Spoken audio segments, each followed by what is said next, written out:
the November 13th City Council meeting and public forum. Happy to see you all here today. And I have, this is a holiday, just the first meeting after a holiday weekend. We honored Veterans Day over this weekend, and so we take this opportunity to honor veterans. So we'll begin tonight's meeting with the Pledge of Allegiance to the flag in honor of Veterans Day. Before reciting the pledge, I'd like to read the following excerpt from a recent presidential proclamation.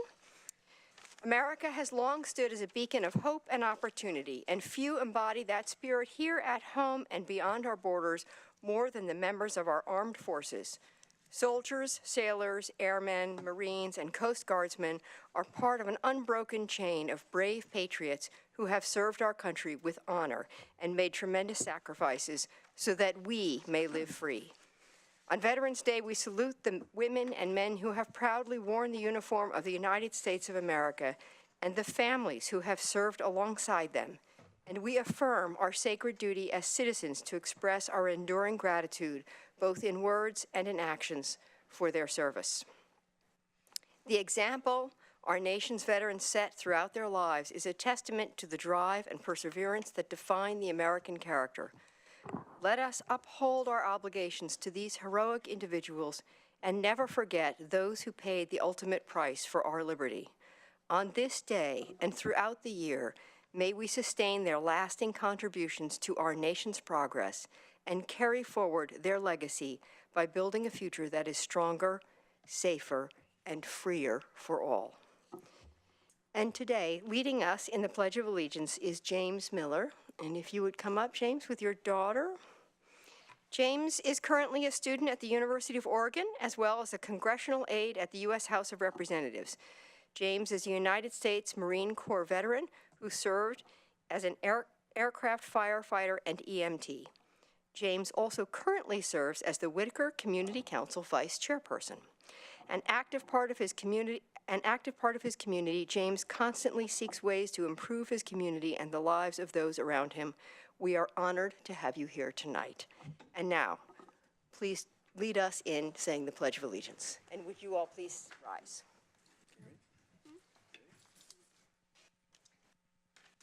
I pledge allegiance to the flag of the United States of America and to the republic for which it stands, one nation, under God, indivisible, with liberty and justice for all. Thank you very much. And I actually am just going to take one more ceremonial moment, kind of just a recognition of our own Eugene Police Department, which I just want to comment that it has been a particularly challenging month. And I have seen our Eugene Police Department everywhere I go. So they have stood in the doorway of the Temple Beth Israel after the shootings in Pittsburgh. They have been at the courthouse steps in support of the climate warriors. They have been assisting with finding solutions to people who are unhoused on our streets. And in the midst of all that, they have provided support for 5 home duck football games. And this is a police department that is not fully staffed and, you know, putting in a lot of overtime. And I just wanted to take this moment also to recognize that they do a lot of hard work for us and are much appreciated. So. And now, on to the public forum. So we have today, it looks like thought I had 29 people to speak. Bringing more. Is she bringing more? Oops, there we go. And right on time. Right on time. Okay, I thought I had 30. We have 33 people signed up to speak. And so I'll read the instructions here just as a reminder. The public forum is an opportunity for individuals to speak to the City Council on any city-related issues except for those items which have already been heard by a hearings official or are on tonight's agenda as a public hearing. Each person will have 3 minutes to speak. When you come to the podium, please give your name, city of residence, and for Eugene residents, your ward if known. The timer and lights indicate the time you have to speak. The red light indicates the end of 3 minutes. And just a reminder, we like to keep this very safe and for everyone to speak, so no outbursts, no verbal commentary. You can always show your approval by wiggling your fingers. And we have a chair on the side, so I will call 2 names at a time. The second person can wait for his or her turn in that chair, and that just sort of speeds up the transition from one speaker to the next. So thank you all very much. First up is Bob Cassidy, followed by Otto Paticha.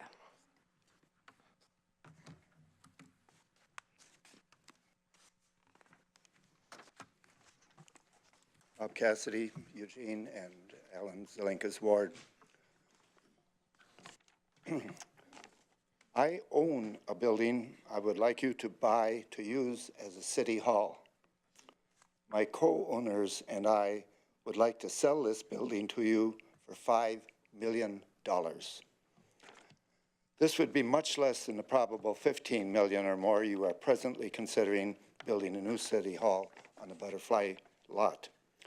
What we'd like you to do is place an issue on the city ballot that would authorize the city to purchase our building and the immediate parking area around it for $5 million with our approval.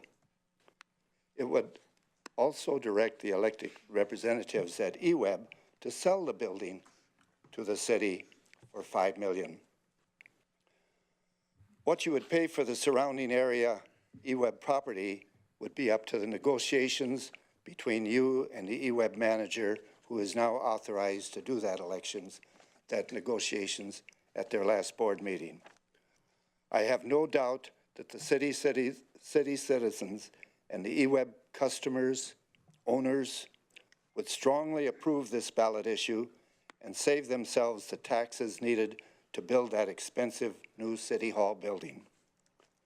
I ask that one of you make a motion to authorize the making of a ballot issue that will permit us to tell you what we want in the new city hall. We are suggesting the $5 million price for the building as we feel it is the estimated cost of moving the 4th floor activities of the building to our building on Roosevelt Lane. Thank you. Thank you. Otto Paticha, followed by Donna Riddle. And you can put me down for public comment. My name is Otto Paticha. I live at 1820 Kona Street. I'm in what we call the Z ward, which is the Zelenka ward. I'm here to encourage the council to purchase the surplus EWEB site and building. I encourage the city council to enthusiastically accept the surplus building offer or the first right of refusal. Architecturally, this building is clearly one of the best designed remaining community's public buildings. To ensure this, it must remain in the public's use. We must own it and control it. It must be, then, the catalyst for the riverfront development. The building is a community icon, and what it can provide to the waterfront is essential to the success of our riverfront and the adjacent developments. Given the opportunity, there are many community public uses that could be housed, contribute, and anchor the riverfront. This is the wrong place for City Hall. City Hall is simply an idea that is expedient, which is what we always do. Eugene is known for taking the second best solution. It's not correct that this building become the City Hall. City Halls do not attract people to the riverfront, but a City Hall will contribute immensely to the future downtown development. The City Hall, as a participant in the town center concept, is where it belongs. Council, please don't refuse this once-in-a-lifetime opportunity or add this action to my long list of mistakes we have made in our community, past and future. Thank you. Thank you. Donna Riddle, followed by Lee DeVoe.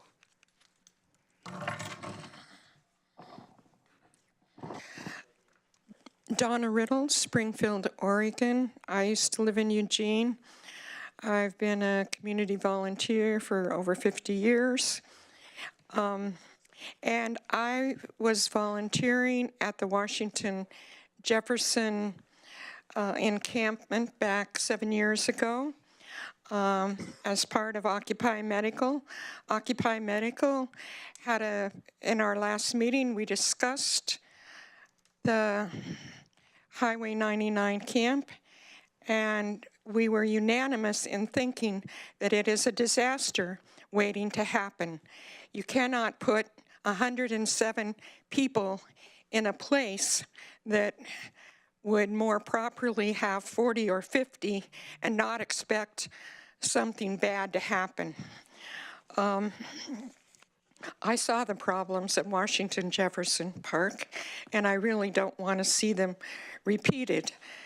Another problem with the 99 place is for people in wheelchairs, people with walkers, people who have mobility issues. There is a lot of rock there that cannot be easily negotiated with either a walker with big wheels or a wheelchair. Back in '76, I worked for the City of Eugene Traffic Engineering Department. Back then, there were 27,000 cars a day. I can't imagine how many there are now. I haven't looked it up, but I'm sure that there's a lot more now than there was back in 1976. People are going to get killed going across that road. And I've heard people say, well, we can do infrastructure. Well, that's great, except that there are 107 people out there right now that don't have the infrastructure that you're talking about. I've been thinking a lot about where people could be. I didn't have a problem with the design that you had on the old City Hall property, but there is another property that you should really consider. You haven't sold the eWeb property behind the water department. It's fenced, it has a good surface, it's not next to any residential. You could put seniors, the disabled, and women in that place, and that would decrease some of the population out at Highway 99. Also, I would like you to consider the old LCC Downtown Center as a day center. It may not be a great building, but it sure beats people being in the cold. Thank you for your time. Thank you. Lee DeVoe, and then Art Farley. Hi, my name is Lee DeVille, and I live in Ward 7. I'm here tonight to support the people who are sleeping at the Butterfly Lot and their right to stay on public property. We know that there are thousands of people living unsheltered in our community. Within days of establishing the camp on Highway 99, it was at full capacity with over 100 people. Clearly, one additional large dusk to dawn camp on the outskirts of Eugene is not sufficient. If we want fewer people living and sleeping in our public spaces, we will have to expand other options. I'm asking the city to immediately utilize the former City Hall lot for shelter, to open a day center in one of the unused buildings downtown, and to designate land in every neighborhood for small, self-managed camps with city-provided sanitation services. If you do not create more legal places for unsheltered people to sleep and spend day hours, I guarantee you that the situation on the streets is only going to get worse. No one wants that. Thank you, Art Farley. And Art will be followed by Jean Marie Moore. Thank you. Good evening. My name's Art Farley, 1667 Fairmount Boulevard, Alan Zelenka's ward. I'm here this evening representing the Sustainability Commission.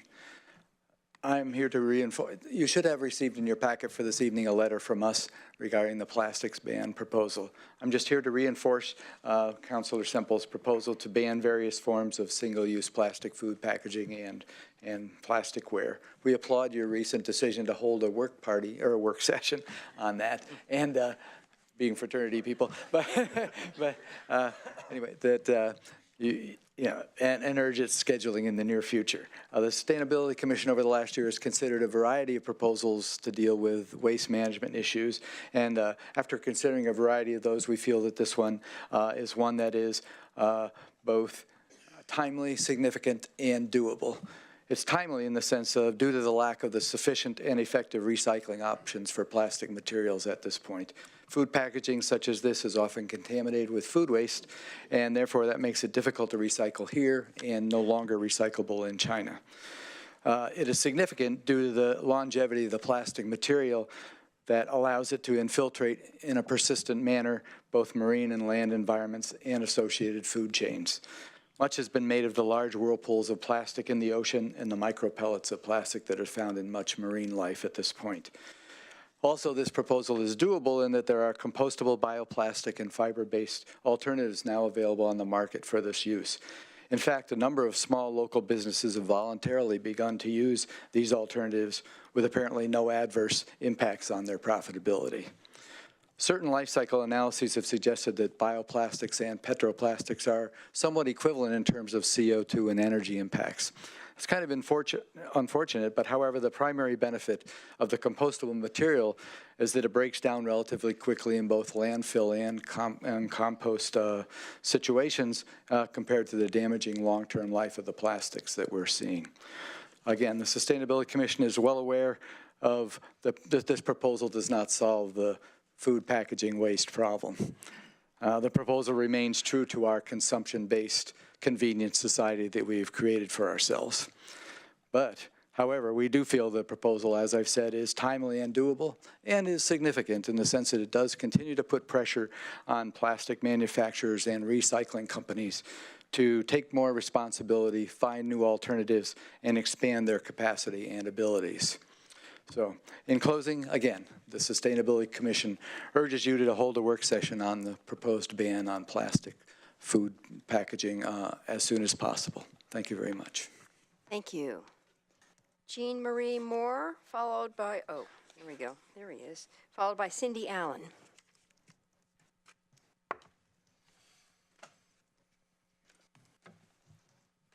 Good evening.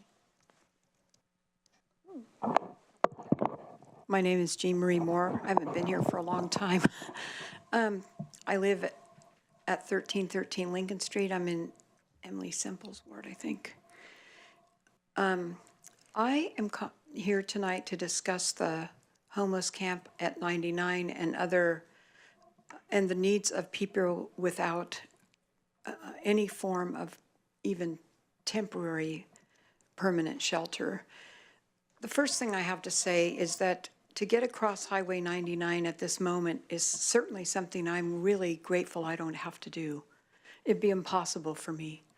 And I am very concerned that if and when someone gets hurt trying to do that without some kind of a stoplight, I thought about a request light like at 29th and Portland, but it's been pointed out to me traffic would stop a lot because people would be wanting to go across the street a lot. So I'm thinking just a regular stoplight. But you've got the porta potties across from the tents, from what my little tour that I took today.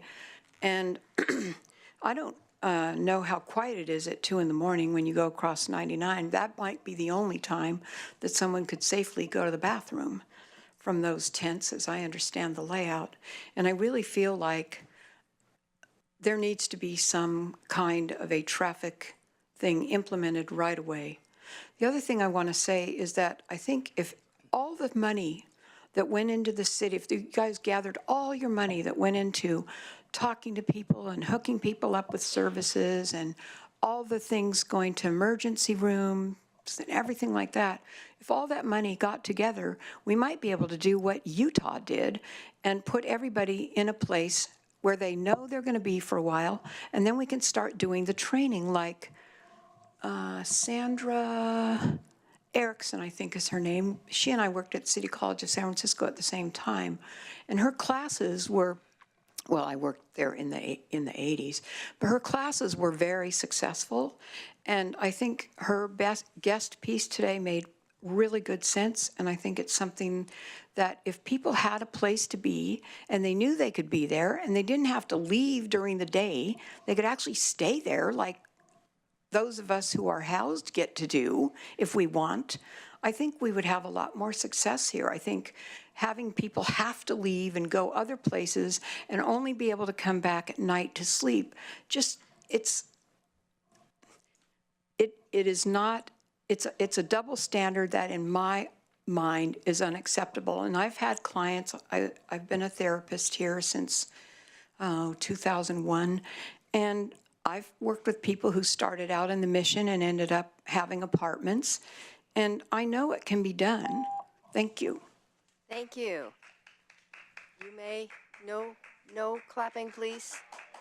Excuse me, excuse me, excuse me. You may use a signal, hand signal. Okay, thank you. Thank you. Cindy Allen, followed by Victor Odlevac. Cindy Allen. In 2013, Dr. Paul Dart and a local medical advisory board presented the eWeb board with an 84-page report, the summation of an 18-month study of the available data on the biological effects of EMF radiation. The report was to assist the board in making their decision about the smart meter program. Some of the effects of EMF radiation include EEG and EKG changes, damaged DNA, increased risk of cancer, etc. In 2013, the multi-award-winning documentary about smart meters, Take Back Your Power, was released. In the documentary, in addition to the health issues, the former Prime Minister of British Columbia, the Attorney Generals of Illinois and Massachusetts, judges, etc., discussed their concerns about smart meters. General David Petraeus, the former head of the CIA, is quoted as saying that the smart meter and a centralized grid poses serious security issues. Recently, Breitbart News broke the story of micro-malware being found in board components made in China. Are any parts of the Census smart meter made in China? There is also the serious issue of smart meters and fires, with current research indicating that analog meters withstand hot sockets much better than smart meters do. Every member of the eWeb board was given a copy of Take Back Your Power. In 2013, the room was at capacity with a large majority of ratepayers not wanting the smart meter. The board voted on a voluntary opt-in approach, and we were allowed to keep our analog meters. In 2018, the board voted to change this to an opt-out approach, and the analog meters were to be removed. 3 states, New Mexico, Kentucky, and Massachusetts, have rejected the smart meter program, and there's legislature pending at others because it has been deemed to be financially unfeasible. Currently, ratepayers in Josephine and Jasper County in Oregon are pursuing legal action regarding smart meter violations to the Fourth Amendment. Recently, world-recognized EMF expert Dr. Martin Paul spoke in Eugene about the health problems with smart meters. Among other issues, the smart meter broadcast at least once an hour. Dr. Paul explained how melatonin needed for sleep and body repair is interrupted by the signaling.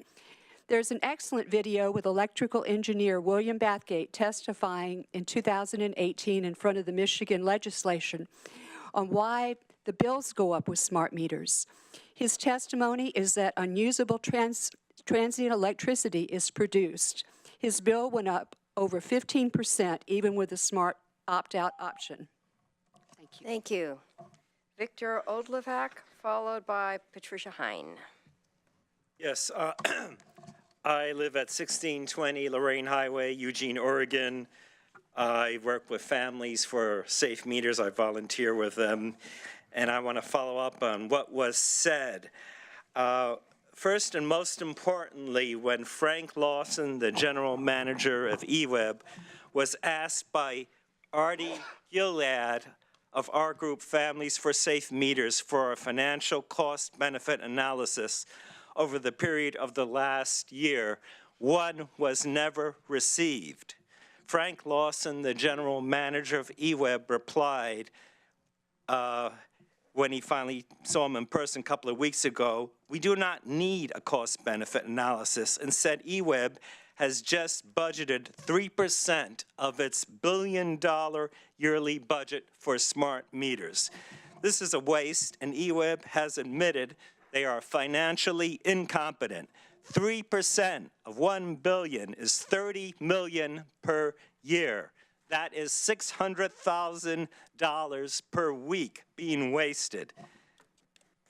$300 million in 10 years. We at the Families for Safe Meters are asking you to immediately, by executive order, stop the wasteful smart meter program.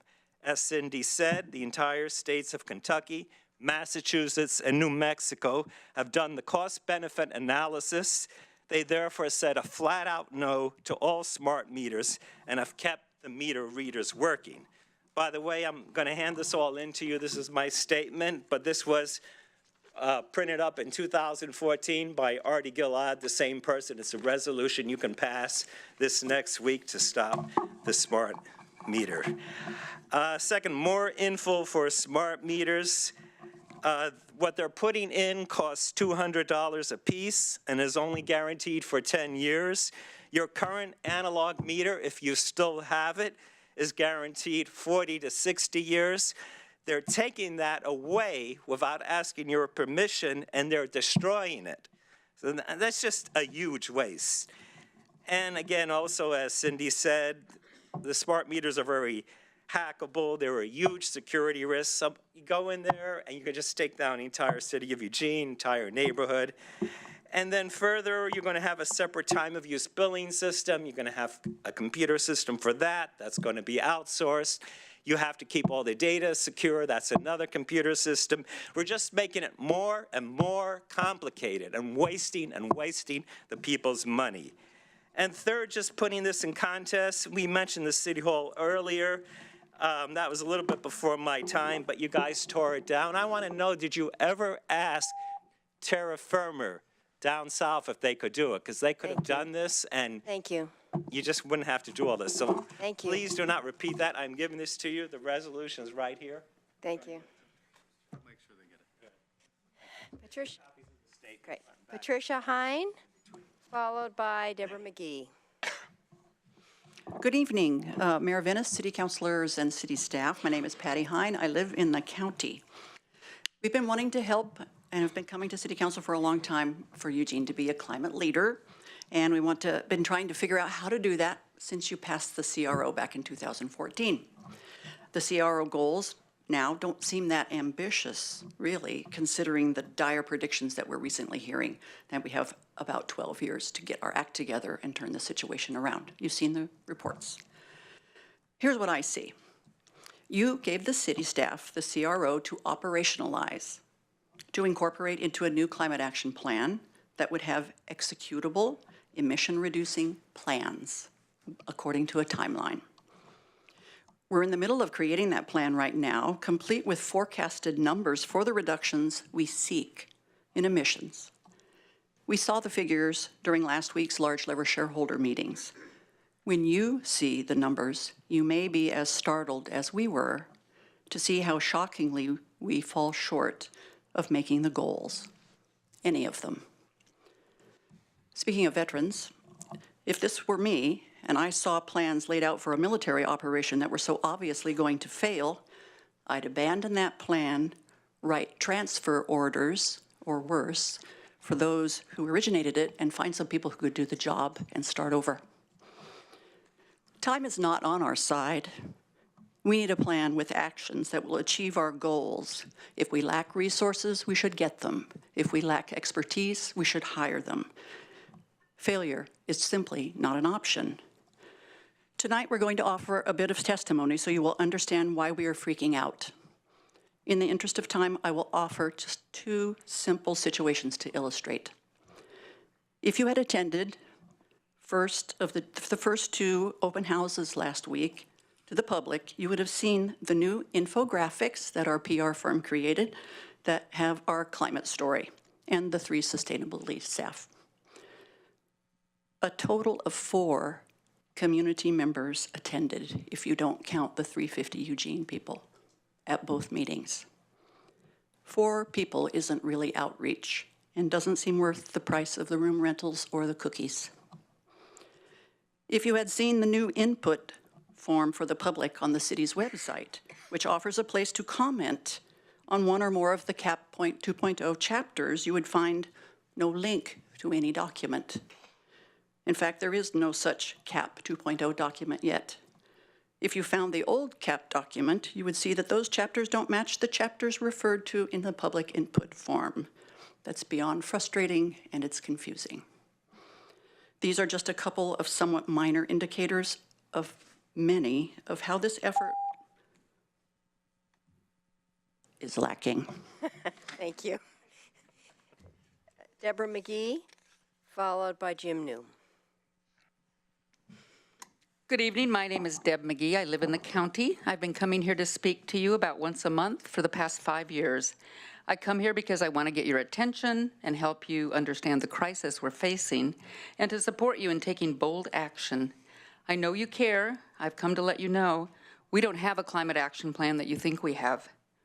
After spending about 15 hours attending first round large lever shareholder meetings in the summer, meetings in round 2 last week, many Sustainability Commission meetings, council work sessions, multiple public presentation, open houses about the Climate Action Plan and the CRO, I need to share my perspective that either the city staff are incapable of creating or unqualified to create an action plan that achieves the mandated outcomes, or they are simply failing to follow your directions. Either situation is unacceptable. It would have been good had any of you attended these meetings to show your support and interest to our community, but you would also understand why that we may have a really good process, but the process does not produce the desired results, attainment of our climate goals. I hope I am wrong, but it is felt from the start that it is a plan to fail, where the finished plan does not identify implementable actions that reduce fossil fuel use and greenhouse gases. Such a report will be delivered to you with the question, what does council want us to do now? You already gave the guidance. An inordinate amount of resources were devoted to creating an ineffective plan. Now it's back on you. The preliminary report last week's meeting revealed that the large lever shareholder reductions of fossil fuel use will get us to 70% of the CRO goal. That's a grade of C, right? The report regarding reducing community-wide greenhouse gas emissions is worse, showing that planned actions will get us to 28% of our goal. Probably have to take that class again.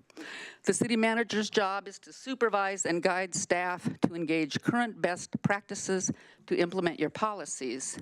Your job is to ensure that he does his job. We had a climate action plan for 10 years, and now we have a plan to fail. We don't have time for this, and there's no use putting our heads in the sand. This is unacceptable and it's immoral. You were elected to provide for and protect the citizens of this community, current and future citizens. To quote Councilor Taylor, this is a question of the existence of the human race.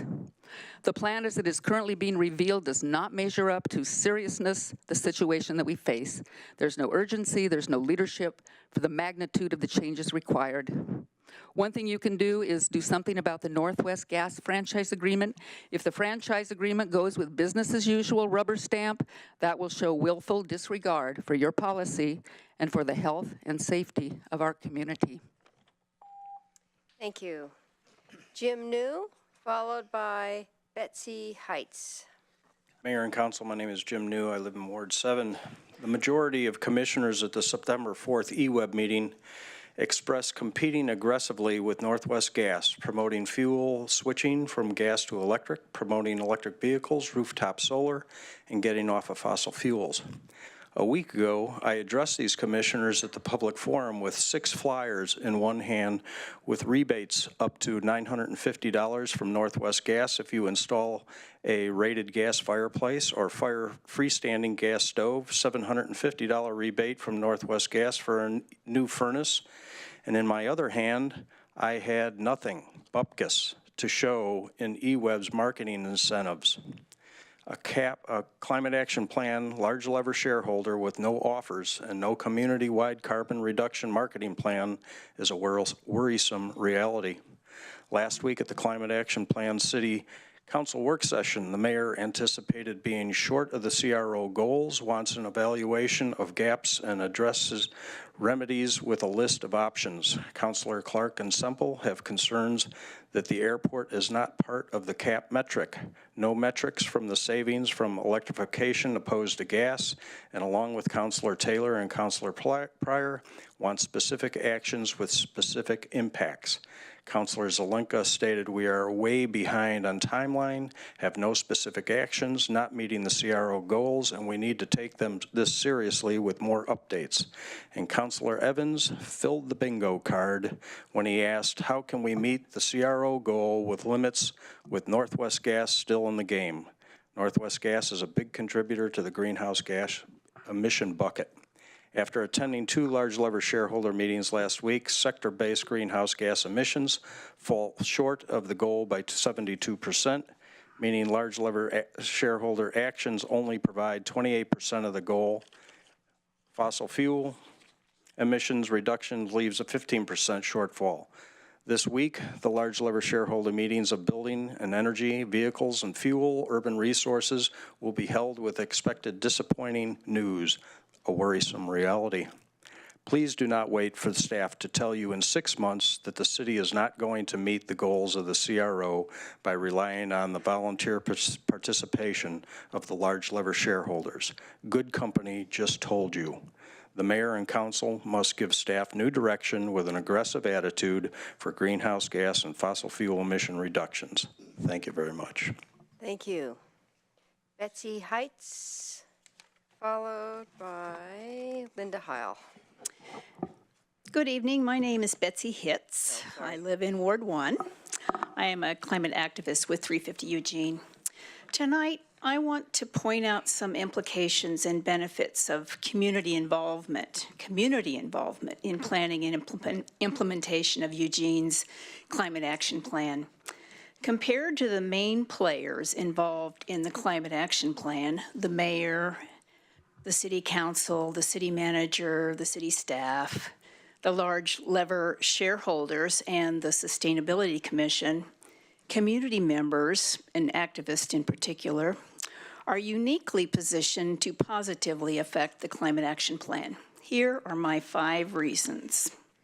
1, we attend and/or watch recorded meetings of all the key players, all the entities I just mentioned. We are there as participants, as allowed, or as observers. At the city staff's 2 CAP open houses held last week, of the 16 or so community members in attendance, 12 were 350 activists. Number 2, as concerned citizens, we educate ourselves on the climate crisis and all viable solutions. This includes attendance at the Global Climate Action Summit in San Francisco in September, about which we spoke at the October 22 City Council meeting. Number 3, we network with other community groups. A recent coalescing effort is the birth of the ECCC, or the Eugene Community Climate Coalition. Number 4, we receive no monetary or power compensation for our involvement in facilitating climate solutions in Eugene. Number 5, we are completely devoted to reducing greenhouse gas emissions. I encourage the City Council to recognize the immense value that the community can and is playing in pushing towards our climate recovery ordinance goals. We deserve a place at the table. Thank you. Thank you. Linda Heil, followed by Leonard Higgins. Good evening. My name is Linda Heil, and I live in Ward 2. Many of you have expressed concern that the recent Climate Action Plan update included very few specific actions, plans, and outcome measures. City staff showed that they are completing the process as it's designed, holding meetings, appointing the equity panel, et cetera, but there was nothing at the update about actions or outcomes, as you pointed out, or whether the plan would meet the CRO goals. The update presenter clearly stated that a gap was expected between commitments from large lever shareholders and the CRO goals. Now we know that that gap is huge. At the large lever shareholder meetings last week, this report was presented. It is called the Fossil Fuel and Greenhouse Gas Reduction Forecast, 2018 to 2030. Consultant Good Company has crunched the numbers based on the plans, policies, and programs offered by the LLS, and we think that you will be interested in the outcome projections. Here are 3 conclusions. For the 50% fossil fuel reduction target, quote, plans reduce fossil fuel use by 35% and leave a gap of 15%. For sector-based greenhouse gas emissions, quote, CAP actions are forecast to achieve 28% of the goal. By 2030, additional actions need to be added to achieve the remaining 72%. And for the consumption-based greenhouse gas emissions, quote, emissions are forecast to increase from 2006 baseline between 2018 and 2030, even with the CAP actions. Did Council intend for city staff to use 8 months to produce this gap analysis, or were you expecting a plan comprised of actions that would meet the CRO goals? City staff can continue to plod the path and polish the presentation of this failure before asking Council what's next. Or Council can direct staff to change course now. The city manager apparently needs clearer direction from Council because the job isn't getting done.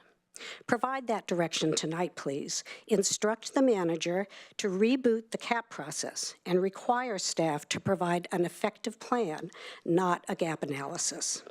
You have another good chance to require real change at tomorrow's work session about regulating Northwest Gas. Note that in 2015, Northwest Gas produced about 25% of all sector-based emissions, but this report shows that the corporation is offering actions that would contribute less than 9% of the reductions. Phasing out gas use is absolutely necessary to meet the CRO goals, and tomorrow, Council will be discussing ways to phase out, that phase out could be done. Thank you. Thank you. Leonard Higgins, followed by Pamela Kraus. Hi, I'm Leonard Higgins. I was born here in Eugene. I lived most of my life in Corvallis. I recently moved back and live in Lane County. I'm a father and a grandfather. I have 5 children, 2 grandchildren, and as I learned about the threat of climate change, it's for them that I've worked full-time since 2012 as a climate activist, and I'm now affiliated with 350 Eugene. I want to talk about the responsibility that you folks have to the grandfathers, the grandmothers, the parents, the children and grandchildren here in Eugene. And the optimism I felt when I heard in 2014 that my hometown had passed a climate recovery ordinance. I feel so strongly that our main hope right now for the kind of rapid response that we need rests with local government, rests with cities and counties.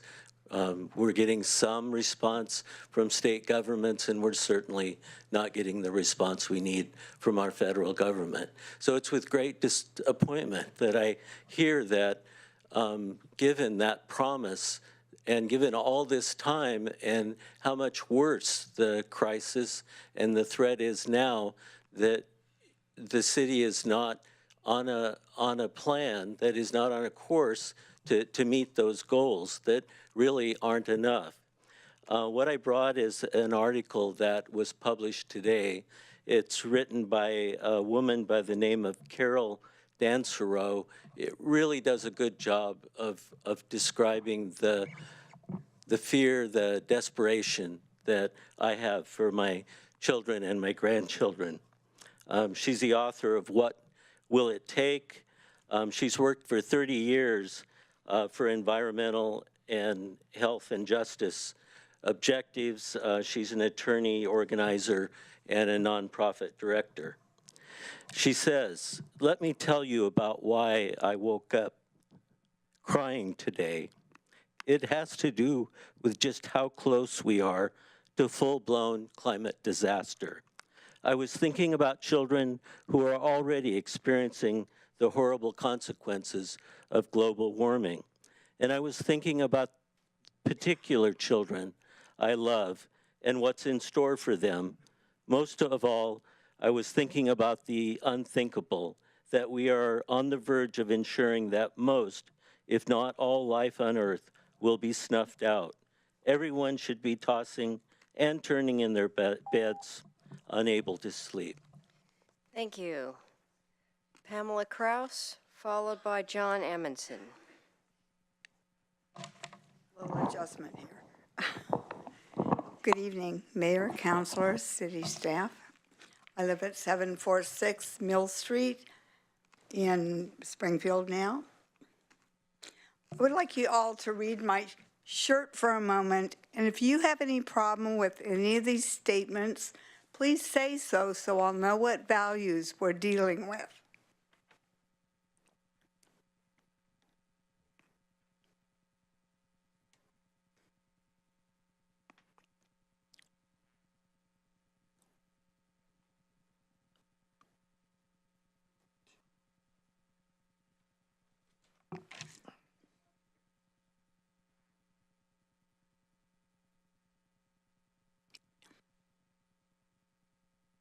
Think for a moment, please.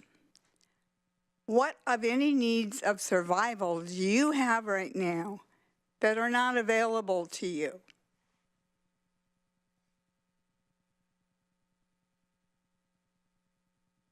Next, take a moment, please, and think what you might have to offer to others in their survival.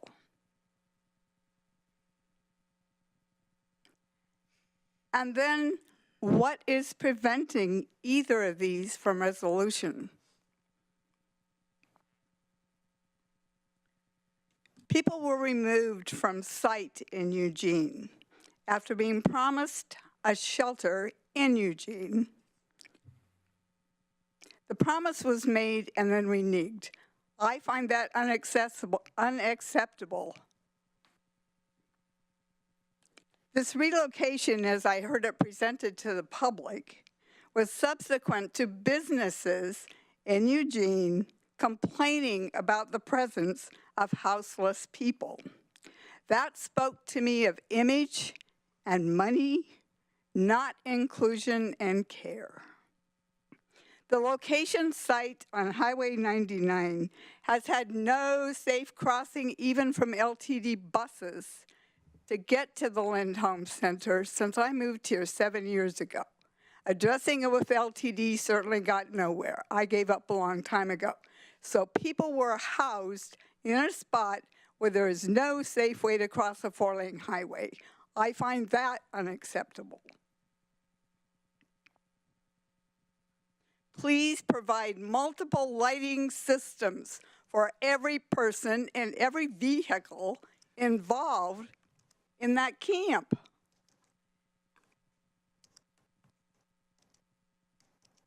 In a faith group I was a part of earlier this year, someone brought up the issue of increased homelessness in Eugene.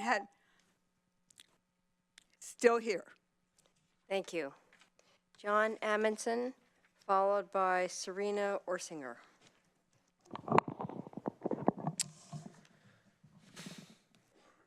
Mayor Vinnis, City Councilors, my name is John Amundson, and I'm a fellow with Environment Oregon, a statewide citizen-funded environmental advocacy organization. We're based up in Portland, but we have tens of thousands of members across the state, including thousands here in Eugene. I'm here today to give Environment Oregon's full support for Councilor Emily Semple's ordinance recently proposed to reduce single-use plastic waste in Eugene because we believe that nothing we use for 10 minutes should be allowed to pollute our environment for hundreds of years. We're happy to hear that the work session for this ordinance has been scheduled for early next year, and we urge you to take bold action when the time comes to consider it. Every year, Americans throw away billions of single-use plastic containers, including 25 billion polystyrene or styrofoam containers and cups. Less than 2% of these polystyrene containers are ever recycled, meaning that the vast majority enter either landfills or, even worse, our rivers and streams. Volunteers at beach cleanups frequently report polystyrene containers as one of the most prevalent forms of plastic pollution. To make matters worse, polystyrene persists in the environment for hundreds of years and harms our wildlife because it doesn't biodegrade. We know that we can do better than the status quo, and Eugene has an opportunity to continue to be a leader on the issue of plastic pollution by banning polystyrene takeout containers and encouraging more sustainable plastic waste practices. We know from our ongoing campaign that the people of Eugene want their city to take bold action on plastic pollution. Local environmental groups, concerned citizens, and nearly 50 local restaurants have signed on to our campaign letters encouraging a ban on polystyrene containers, and this summer nearly 10,000 Eugene residents signed petitions encouraging a ban on the statewide level. Dozens of other cities across the state and across the country have already taken action by banning polystyrene and other single-use plastics. Eugene should seize this opportunity to become a statewide leader on plastic pollution by passing a robust ordinance banning polystyrene and reducing plastic waste as soon as possible. Thank you for your time and for considering this important issue. Thank you. Serena Orsinger, followed by Abe Ludke. Good evening, Council. My name is Serena Orsinger, and I live in Ward 2. I'm a senior at South Eugene High School and am one of the leaders of our Climate Action Club. We're here tonight to testify in favor of a citywide single-use plastic ban. It is amazing and disturbing to me that something with as little of an importance as carrying leftover food from a restaurant to home will have such a long-lasting effect, especially something that is so easily replaceable. With the recent reports of the severity of the climate crisis, we need to be acting, and we need to be acting fast. We have 12 years left to save our planet from the harms of climate change. It is terrifying to me that a styrofoam container that will last on our planet for at least 500 years, but up to a couple million, has a better chance at survival than my children or grandchildren that may not have a healthy planet left for them. Banning single-use plastics in Eugene will allow us to begin one step in ensuring the safe, beautiful planet for future generations that all of us were born into. We thank you for beginning to plan a work session for early next year and hope that you will continue the rapid movement that this ban merits. Thank you. Thank you. Abe Ludke, followed by Ian Curtis. Hello, my name is Abe Ludke, and I'm a student at South Eugene High School, and I live in Ward 3. I sent an email out to Mayor Vinnis earlier this week, but I'd like to reiterate my support for the proposed ordinance to ban single-use plastic in Eugene and to ask that this work session be scheduled as soon as possible. In addition to the negative impact of these materials on the environment, these products also need to be disposed of and processed in city dumps. This new ban would decrease the amount of money that city would need to put into its dumps, and the leftover revenue could be invested in more important areas of the city, specifically to 4J School District to improve my education at South Eugene High School. This ordinance is completely feasible and should be implemented as soon as possible. Thank you. Thank you. Ian Curtis, followed by Hannah Harrow. Hi, my name's Ian Curtis, and I'm a South Eugene High School senior. I live in Ward 2. It's been more than 5 years since the city banned plastic bags from our grocery stores. Since then, there's been riots in the streets, our economy has tanked, and thousands have fled to Springfield in search of plastic bags. Just kidding. In reality, this ban has been extremely successful. Grocery stores haven't seemed to take a hit, and there has been noticeably less trash in our streets and in our parks. By expanding this ban to include all single-use plastics, or at least all polystyrene products, we would be taking a substantial step in the right direction. As Eugenians, we pride ourselves on our reputation as responsible stewards of the environment, If we do not continue to be innovators committed to finding solutions to this climate crisis, we will lose our role of leadership in this fight for our future. Thank you all and have a good night. Thank you. Hannah Harrow, followed by Alden McWayne. Hi, my name is Hannah Harrow. I am a senior at Springfield High School.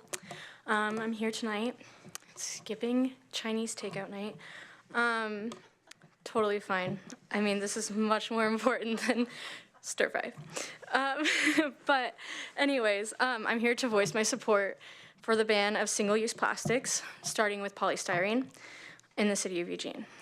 So currently I'm working at Roaring Rapids Pizza Company. A lot of you may be familiar with it. We hosted Peter DeFazio's campaign party there, and I don't know, it seems to be a pretty fun destination in my opinion. I mean, I get to run the carousel and see all the kids every day, so it's great. But basically what I'm trying to say is a lot of our stuff there is washable and reusable. We use plates that we can rewash, utensils, and our serving platters, everything reusable. We have our takeout containers are in cardboard boxes, as most pizza is. That's kind of the excitement of it all. But despite that, it kind of concerns me just seeing all the non-biodegradable waste that goes through our restaurant despite all of that. Not only do we host birthday parties and events, just like I mentioned, and baby showers, which is fun to watch too. We have lots of plastic utensils and styrofoam takeout boxes that get used despite them being the least abundant form of takeout in our restaurant. And so that just concerns me because it's not only our restaurant. Having most of our stuff being reusable and washable, like I said, lots of other restaurants in the city surrounding us are throwing out the same amount of plastic waste each night. And that's the worst part of that is just that as Eugene being such a beautiful place to live and a beautiful destination where people come and raise their families, I just am worried about seeing that, go to waste because of just a plastic fork and a plastic styrofoam container. Each one adds up and they're being constantly brought up in excess and manufactured, which yes, is somewhat beyond our control, but if we start here, this will still be a place where we will want to raise our children, my generation, and live. So thank you. Thank you. Alden McWayne, followed by Michael Gannon. Good evening. I'm Alden. I'm a senior at South Eugene High School, and I live in Ward 4. And this last August, I began working as a rice maker and a dishwasher at Kung Fu Bistro, an authentic Szechuan restaurant on Willamette Street. As I adapted to the warm kitchen of old men yelling in Mandarin and the spicy food, I began to notice the striking amount of waste that we turn out daily, including the styrofoam takeout boxes and silverware. Cutting out this single-use waste will make a huge reduction in our footprint at Kung Fu Bistro and at every restaurant in Eugene. And this is why we support Emily Semple's single-use plastic and styrofoam ban. We look forward to attending a work session as soon as possible because protecting our futures requires urgency. Also, on the last note, as the children who will inherit this planet, we, the more than 50 youth of EG 350 South Eugene, urge the redirection and full implementation of the Climate Recovery Ordinance. Thank you. Thank you. Michael Gannon, followed by David Strand.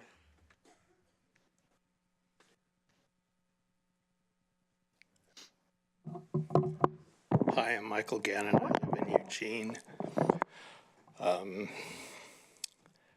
There are so many concerning issues that it's really hard to decipher where to begin and how to correlate them. I think that the primary responsibility for our future is to deal with climate change. And I think it needs to happen in so many different ways that we're not seeing the city council or even the leadership in the community, other than the nonprofit organizations putting forward some solutions. It seems to me that there's some ethical considerations in the middle of all of this, because we're trying to talk about being a nation of laws on a national level, and yet we see so many places where the cracks are opening and human lives are falling into them. An example to me would be the federal court decision that has given people in the 7 western states the opportunity to sleep on public property. And now it's been left to local organizations to enforce that. We don't even talk about the environmental cost of having so many people who are unhoused and cannot conduct a decent life. And for example, I was one of the people arrested for refusing to leave the Free Speech Plaza when we had a protest camp there. But the city of Eugene, although it was a county ordinance, the city of Eugene was happy to provide the legal services to prosecute me. So in the meantime, we see the city of Eugene Police Department tapping on sleeping individuals, waking them up, telling them they're not supposed to be there, bothering them, annoying them, keeping them from having a sleep. So it kind of comes around to making you wonder, what do the teenagers who get woke up that are on the streets like that? Just as the teenagers here tonight talking about the other issues of climate change, where will the city of Eugene be in their horizons? Thank you. David Strahan, followed by Chris McAllister. Good evening, councilors. I'm David Strahan. I live just outside the city of Eugene. Most of my business is in Zelenka's ward. Tonight has been an evening of like a lot of mental candy. Otis, I certainly hope they accept your offer. They've already spent $1 million in looking at other buildings, so $5 million seems a bargain. I'm a licensed electrician, industrial, commercial, residential. You'll never see a smart meter on my house. Styrofoam, single-use plastics. I would like to strangle the man who invented styrofoam warming containers. I get tired of river cleanups of seeing this stuff, flotsam and josam up on the banks, destroying stuff to be there for hundreds of years. But my reason to be here tonight is to look at how we're treating the 9th District ruling and how that affects our Lane County residents. I've been doing direct outreach for at least a dozen years, not just in the endeavor of doing river cleanups, but an actual knocking on tents and meeting on doors and trying to improve people's lives, providing other forms of shelter and things like that. So I see the direct impact with our environment.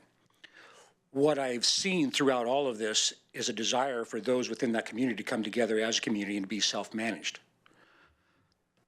We saw everybody in Eugene was witness to the opening of a camp and watched it fill up in a day. Unfortunately, many of the people that I see out in the brush that are handicapped or disabled never got a chance to get there. The city put before us a wonderful plan to put a secure, safe place for those people, and I would dare hope it be for handicapped and frail first, right at City Hall lot, close to services, close to where they could receive help, to later offer them a gravel lot out at 99, which now I'm hearing from people is the conditions of that lot are being changed, being turned into a dusk of dawn. That's a bait and switch. We don't allow it in car dealers. Why would we allow it in city management?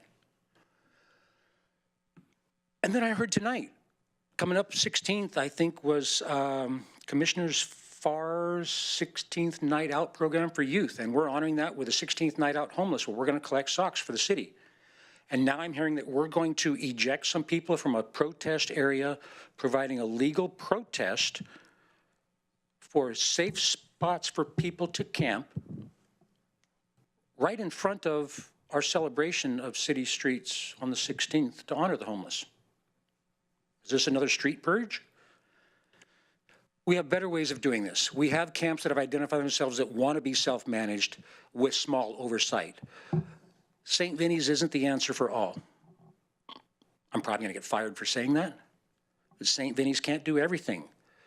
If we see an opportunity where camps can rise up and self-manage with small oversight, let that happen organically. Let that develop. We don't have the money to solve this homeless problem. We still give out tax breaks, so it's still going to continue. Our rental prices are going to skyrocket. So let these camps that show to be self-managed allow to be self-managed in every neighborhood. Thank you. Chris McAllister, followed by Bill Sullivan. Madam Mayor, esteemed councilors, members of the public, my name is Chris McAllister and I live in Springfield. A lot of my work and a lot of my focus is on the streets of Eugene, streets of Springfield, and the streets of Lane County because our homeless are everywhere. Now, I came here with some solutions, some ideas, and I know that a lot of the people here before me are interested in solutions. So I asked, what do we do during the day? Dusk Till Dawn closes from 7 to 7. Where do they go during the day? And how can we help actually enrich lives? How can we help save lives, not just steer people like we're commodities? And so with that in mind, I'm asking the consideration for places for our unwell to go, to receive counseling, to have a safe place to cry, to eat, to seek counsel, or to scream. Because you know what? It's a lot harder when you're on the streets than we are in the safety of our own homes. And when other people near you bother you because you are the one with issues, it's hard to live with a shelter situation when we are in close proximities to people we don't know who are in equally not voluntary situations as we might find ourselves if we were unhoused. And so we need more safe places, not just cookie cutter approaches, but dialed, focused interactions, engagements. Where's the place for our people who they are accused of not being able to find work? Where do they go and find opportunities that are addressing their missing licenses, addressing their fact that they can't find their birth certificate because it was burned the last time they got kicked out? We have people with reoccurring issues, and we have people who are victims of circumstance. There's no one cookie cutter approach, just like there's no cookie cutter cause. But we're all in this together, and I'm very excited over the energy that's been around in the last couple of weeks about how we can move forward, because it takes a whole entire community, and we don't get to pick our neighbors, but we get to pick our community, and we chose here. Thank you. Thank you. Bill Sullivan, followed by Michael Kerrigan. Hi, I'm Bill Sullivan, the Eugene author who lives in Allen's Ward. I led the campaign to build our downtown library, so I'm a fan of public works. But I'm concerned that the issue of finding a new city hall has lost its way. I write hiking guidebooks, so I know how hard it is to change course, even when signs say you're on the wrong path. Let's look at the signs. Eugene tore down its city hall. Without that vacant lot, we might never have had the debate about electing a city auditor. City councilors are supposed to serve as our auditors, making sure our tax dollars are spent carefully. Plans to build a tiny, expensive city hall have alarmed taxpayers. Citing this palace on the park blocks has only made things worse. A town square is supposed to be a park, according to our city founder, Eugene Skinner. I didn't donate my land for the offices of a few gall-darn city muckamucks. If you don't put a county courthouse there, it should be a park. Well, excuse me, I'm channeling Eugene Skinner, but that's actually what his legacy suggests. I found that people who are hiking down the wrong path start inventing justifications to keep going the wrong way.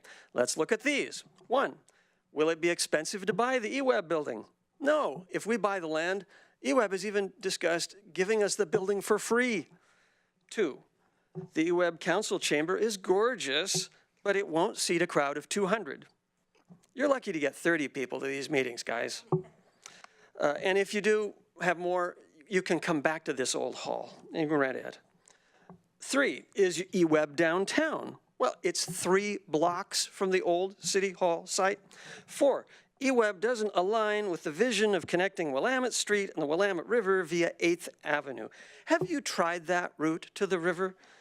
There's a busy highway and a fenced railroad with no crossing. The route from 5th Street to eWeb is 1 block with none of those obstacles. 5, the eWeb building is not as energy efficient as a theoretical new city hall might someday be. Eugene's energy codes they only apply to new construction and not when you're upgrading from an old building like this to a newer one like eWeb. It was designed by an energy company. Moving there would be confirmation of Eugene's commitment to the environment. You know the mantra, reuse, recycle, and build new from scratch? No. Recycling is the Eugene way. Why didn't voters speak up about this years ago? We weren't asked. There was no referendum. And most of us thought it was so obvious. Please take the right trail. Use eWeb for City Hall. Thank you. Michael Kerrigan, followed by Otis Hashmeyer. Good evening, Mayor and Council. My name is Michael Kerrigan. I live in Ward 7. We're making progress taking on homelessness. I want to thank the city and the county for establishing Camp 99. It's a step forward, but there are too many people there. We need to be finding a variety of places for people to safely sleep, including downtown, including the City Hall site. I thought that was a great proposal that the city came up with for that site. And the city has made a commitment to have a rest stop in every ward, and the city needs to live up to that commitment. So I think this should apply to not just rest stops, but we need to have dusk to dawn in every ward in the city as well. We just need to have a variety of places, safe places for folks to be. My friend Chris McAllister, who just testified, I like his idea of having a variety of small places. It doesn't have to be a big rest stop. Small places for folks to be, for a variety for folks with special needs. I really urge you to talk to Chris some more. He's really got some great ideas of how we can move forward and really address this issue. So as a city, we need to think big, to be innovative if we're going to find safe shelter for all who live in our community. I'm also a climate activist, and as a city, we need to be doing all we can to keep the earth a safe place to be. And finally, and to keep Eugene a safe place to be, I support the ban on the ban on one-use plastics. So, thank you very much. Thank you. Otis Hashmeyer, followed by Zondi Zinke. Thank you. I'm Otis Hashmeyer. I'm in Ward 1. I guess I want to start by saying I was thankful for the testimony from 350 and from the students who talked about plastics. I'll note that, I guess there's some suggestion that the city manager and staff are not doing all they can in terms of the environment right now. And I think the pertinent question is, what are they doing instead of that? I noticed that when I came into your work session, you weren't talking about the environment, nor were you talking about the homeless issue. You had up on the screen the park blocks. You were talking about public-private partnerships and acquiring money to build a whole bunch of shit when we have some real problems that we need to deal with. But I'm here primarily in support of the Butterfly Camp across the way here. I'm a homeowner. I pay taxes. I was going to show you my tax bill. I can tell you it's $1,700. So I pay for you all and for the services. I support the Butterfly Camp, and my neighbors who live on the street want to hear what they want. I hear an echo of something I've heard before. And it's convenient. It's Veterans Day. Our first veterans were rebels against a king. It sounds something like life, liberty, and the pursuit of happiness is what they want. I know that can sound like a cliche or like it doesn't really have meaning. I want to remind you that it does have a meaning, that those words did and do have meaning, and that people died for those words. I remind you that they are from the Declaration of Independence, which you know, and they were first an assertion. We hold these truths to be self-evident. That was an assertion of rights, human rights, and they were an assertion of human rights used to coalesce a rebellion against tyranny. We hold these truths to be self-evident. All people are created equal. All people. Sounds like a cliche. In a democracy, they remain equal. Not some are more equal than others. In a democracy, equal is equal, and that means equal human rights. I am not an activist. I have never been one. I don't like crowds. I don't like slogans or chants. I'm a writer. I like to sit at a desk and type. I like to be safe, secure. I've benefited from the system, and I should be a true believer, but I am not. You and your overt acts have turned me. Thank you. Zandi Zinke, followed by John Abbey. First, I want to thank so much the heroes in this room, the heroes from 350, the heroes from the school, the heroes from the homeless and protest camps. You're the heroes. Our mayor may want to highlight the police, and I do not know why she's not highlighting you. Once again, I find it extremely hard, as you can see, to compose myself. I, like Otis, like to write and have qualitative thoughts, and it is becoming hard for me to do that. Mayor Vinnies, I see you get teary when you talk about the synagogue. I see your feelings, but I am entirely confused by how you can come out here when you canceled the plans for a camp at the City Hall lot. You said, and you oversaw the council's decision to do that, you said, great, I'm so glad we've come up with a robust solution in time for the rains. What propaganda is that? You spoke tonight about the United States being a beacon of freedom. You know what? Your police force is harassing, ticketing, and jailing the most impoverished, vulnerable people you are meant to represent. And you then come here and pledge allegiance, talk about the beacon of America, and then you give words to our police force. I beg you to wake up tomorrow and say, you know what? Our police force will not ticket, will not harass, nor will not wake up or ask to move, and certainly not jail, anyone who is on the street. I ask you to wake up tomorrow and do that. And say that is the leadership that I see here. And I'm not going to be a status quo leader. I'm going to be a bold leader. And our economy is going to have to change because that's the only way what the 350 people are asking for is going to be possible. So it's going to be a different world. And you're going to wake up, I beg you, tomorrow and do something like that and stop the false propaganda rhetoric, a monolithic story. The United States is not well. It causes harm overseas. And here, you know this, 3 men in America own more than 50% of Americans. And you know what? Here, what you do, you've given tax breaks, right, to one of the richest families in Eugene, right? You think Casey Barrett and Brian Obey, you didn't seem to mind that they had doubled, went from, whereas 10% contingency developer fee might be normal, well, they claimed a 20% one. That's a couple $1 million. You didn't look carefully at that, did you? You just approved it. But when it comes to a camp downtown, oh. Thank you. John Abbey, followed by Ron Reedon.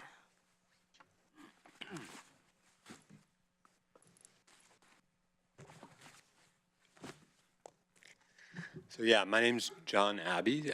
Thank you for this opportunity. Obviously, not all of this is on you, right? It's on the private sector. It's on all of us to participate in civic life and make these things happen.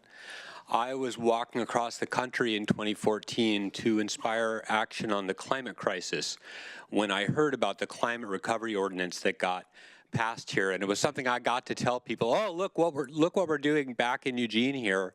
and people were very impressed and spread the word, and I like to think maybe it helped spark, one somewhere else, because a lot of cities have them now. And so it's kind of embarrassing now, at this point in 2018, to discover that, as far as I can tell, and please correct me if I'm wrong, as far as I can tell, the Climate Action Plan 2.0 consists of checking in with a bunch of government entities and checking what their plans are right now to reduce emissions, and then adding those up. That's not a climate action plan. That's a determination of the baseline from which we need to make a plan. So if the purpose of Climate Action Plan 2.0 is to then start developing Climate Action Plan 3.0 immediately, and I would echo with other people to please speed up that process, great, but we have a huge way to go. Consumption is a huge piece of it. Banning single-use stuff is an obvious gimme. You shouldn't need to waste a lot of time on planning meetings around it and so on. We need to be a lot more creative, and I'm extremely confused why these large leverage lists for this climate process includes Chamber of Commerce there, but they're not asked, what are your member organizations' plans? None of that information is in the report. What is the private sector contributing to this plan? For an update to a plan that's been in place for 8 years, and for an ordinance that's been in place for 4 years, and there's no input on what the private sector is already planning, I don't know how you can take it seriously. So I don't have any sense that the city is treating this as the emergency that I hear a lot of people use the language on. It's hard to know where to start, but I think what people have said is correct. There's a lot of knowledge and interest in the community to do things. As you may know, locally there are a ton of organizations that work on natural low resource building. So we're trying to reduce resource use. We have these creative people around reducing resources and building. We have all these people who desperately need housing.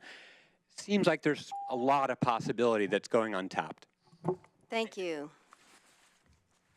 Ron Breeden. Is Ron still here? No? Somebody who just signed this as G. There's someone just going by the initial G. Okay, join us, G. And then after G will be Gary Helt. And are our timers working properly, or we have a timing problem now? We just can't see them. Their lights are working. That light is working, so we'll fix it before council speaks. Thank you. I'm G, and I've been evacuated from the Paradise Fire in California, and 3 weeks ago I lived in a house. 2 weeks ago I was evacuated. This week I'm a criminal. I have no home. I have no place to go. There's no resources. Butterfly Camp. Last night is the first night's sleep I've had in 3 weeks. It's the first time I've been safe. It's the first time I've been not hassled, harassed. I haven't been woke up by people or police. I don't know what the solution is for the whole homeless thing. I know there's no resources. I'm a senior, I'm disabled. There's no programs. There's nothing in California. There's a lot of refugees behind me. I'm the first wave. California is recommending go somewhere else because we don't have the resources. There's so many fires. And I have no home, and I'm a criminal because I sleep on the street. Seriously, I am now a criminal. That's all I have to say. We need to stop harassing people for being homeless. This wasn't my idea. I'm not a drug user. I don't drink. I just don't have any place to live. Fire. Criminal. Police have to do something and stop harassing people and turning us into criminals just for not having a home. We need to sleep. I have my guitar. Somebody was talking about, you know, us having to drag everything. I grabbed the most important things to me, my 2 dogs and my guitar, and a change of clothes, and I bought a backpack to stuff them in on the way out. And here I am, and that's all I have is 2 dogs and a bag lady cart that I have to push around town all day and all night, and I'm exhausted. I'm exhausted just from having to keep moving. I can't even sit down someplace. I don't know if you can tell under all these clothes, I'm like 90 pounds. I can't walk 20 hours a day pushing a cart. Every time you sit down, you're criminal. Thank you. Gary helped? Gary? Gary still here? Yes, okay. Followed by Eric Jackson. Hi, thank you for the opportunity to be here. I was inspired to come down because of a couple letters to the editor this morning advocating the use of the eWeb headquarters building for City Hall. It seems like a great idea to me. I'm somewhat familiar with the facility. I've been an engineer in the community for about 30 years, and at one point I was part of an organization to lead a bunch of geeky mechanical engineers through there to look at the facility, and it's quite impressive actually. Sort of state of the art in terms of energy efficiency back in the 90s. Still probably, I would say, you know, the high end of efficiency. So also great meeting places in the community side, plenty of office space, great location for the public to be able to get down to do public business. Just seems like a great idea in a lot of ways. The other thing, you're probably aware of this, but new construction's about as expensive as it's ever going to be right now. Working at the school district, I've seen that firsthand on the last go around on the bonds. So just, you know, to be good stewards of public money, I would encourage you to consider that as an option. Thank you. Thank you. Eric Jackson, and our final speaker will be Bill Randall. Council, Mayor, and John.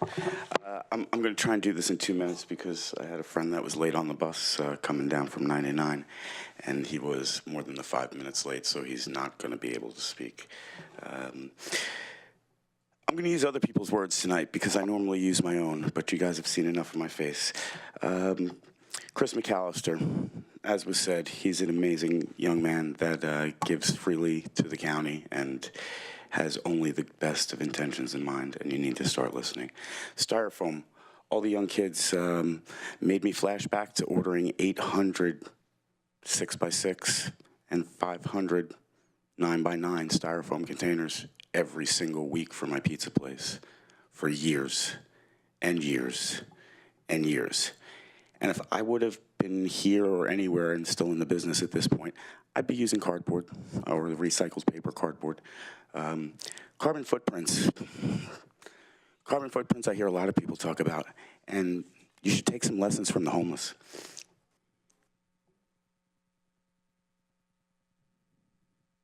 Because they don't leave much of one. They leave trash behind, but they don't go through nearly as much electric, nearly as much gas, nearly as much consumption as people in houses do. Smart meters, you know they're dangerous. Anybody'd be stupid to think they're not. Crosswalk, there's definitely safety problems out there for crosswalk, and my seniors, my disabled, and everybody out at the camp that was supposed to be Eugene Transitions Junction, run by my program that is like covered in like page 93 of my book, if anybody wants to see what a program is and how to retrain those that are needing training. I did it for 20 years. No, I did it for 30 years. No, I did it for like 35 years. I had employees that graduated into better places and houses. And where I lived, the people that used to work for me, they pay like $13,000 a year in taxes. So I was impressed when I heard somebody say that they were paying much less than that. Page 75 of my book says the worst expression is to keep doing things the same way. I believe one of the 350 ladies said, keeping your head in the sand. I think she said, don't keep your head in the sand. But you guys seem to want to keep your head in the sand. And you seem to want to keep doing the same thing with a single monopoly. I'm going to give it to 20 seconds to Jerry. Sorry, I didn't give you much time, Jerry. You want to talk about a styrofoam ban? That's a joke. You can't even enforce the bottle ban or the bottle recycle program, because I went yesterday to try to recycle my bottles, and I got threatened with a bat because I said, hey, follow the law. Anyways, the thing of it, I'm not done. I am not done. I want to speak. I want to speak. Go ahead. Okay, anyways, now I got to think, that just kind of messed me up. Okay, so anyways, what we're doing is you go down to the service station, and they treat us like cattle, like we're a commodity. As a matter of fact, I talked to the director over there, and you know what his words were? We want to take care of you as cheap and efficiently as possible. I'm not someone that's going to be sitting around there cheap and efficient. I'm an educated, I'm smart, I'm a human being. I deserve what all the other human beings get. You know, the rich people, they just get away with everything, and it's a bunch of bullshit that they get all these goddamn taxes, you know, and then we're going to be threatened with cops going to raid us tonight. You know, really great people do really difficult things. When they told Gandhi that they could not make salt, he went to the sea and he made salt. You know, the worst that you guys cops are going to do to us is going to make you look bad. I mean, I already know that you all are incompetent anyways. You have been for years. You know, the environment, it's already too late, so don't worry about that. But you really send the cops in after us, it's going to make you look bad. Fuck you. Thank you. Bill Randall, final speaker. I'm Bill Randall, and I live in Emily Semple's ward. And I just wanted to tonight take the opportunity to thank you for your service to our community. That's all I have to say. Thank you. Thank you.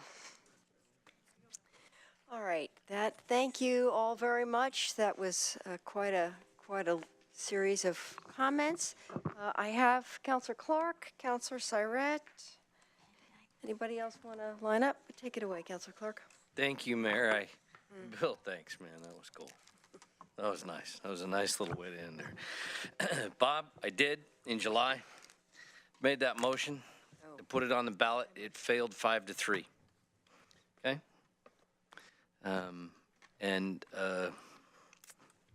Did we get the clocks fixed? I don't want to talk too long here. All right. I forgot. It was kind of surprising to me, too. It was actually a motion to have a conversation about putting it on the ballot, which would have been here in November, so we'd have a result by now. And that failed 5-3 at this table to even ask the public to do it.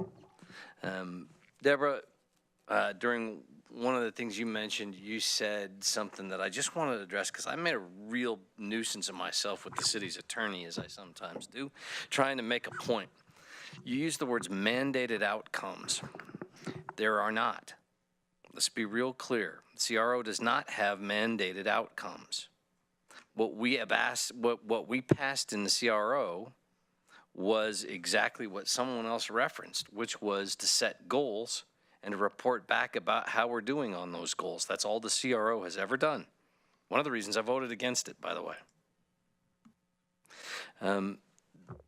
The interesting thing to me about our Wednesday conversation is that I noted too that there wasn't a lot of information in that report about what companies are already doing. Northwest Natural, for example, I thought it was kind of, there was let's say there was absent information there that I thought would have been interesting. I'm also interested to know for our Wednesday conversation,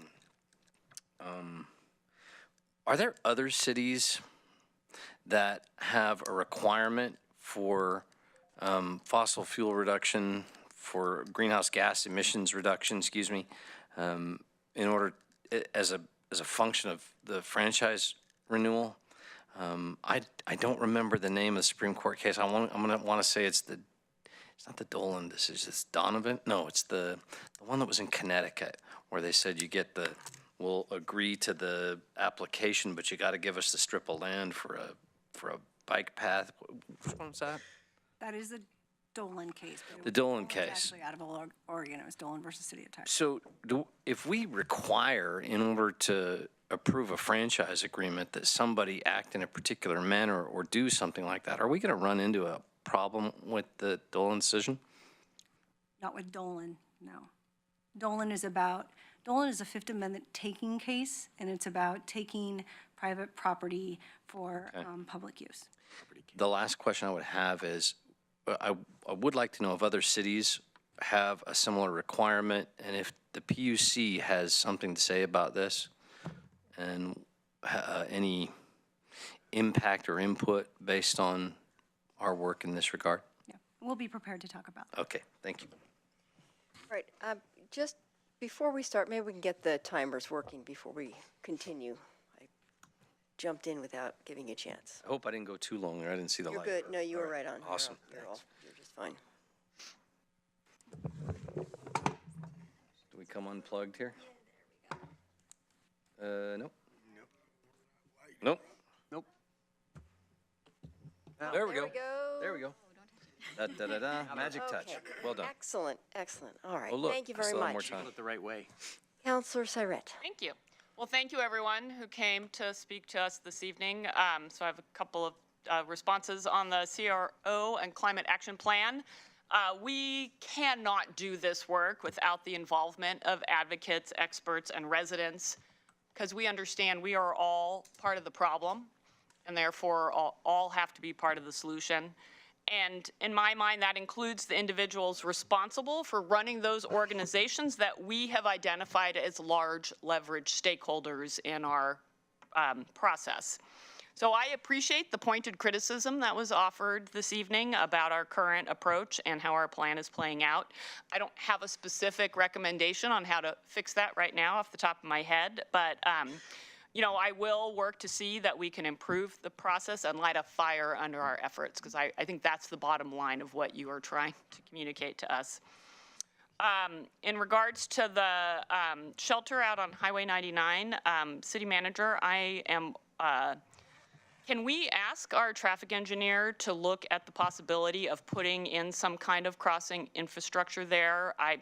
I understand that a fully built-out crosswalk probably wouldn't be possible, but I can imagine that there might be something that could be implemented on a temporary basis to provide more safe crossing there. You know, we've agreed to locate people there that the county asked, and I think we have a responsibility to see how we can make it as safe as possible for people to cross the street to the important services that are across the street. And then in response to some of the other input we received, I think there should be some more room in our work as we look to provide temporary shelter options for people, for those sites to be self-managed.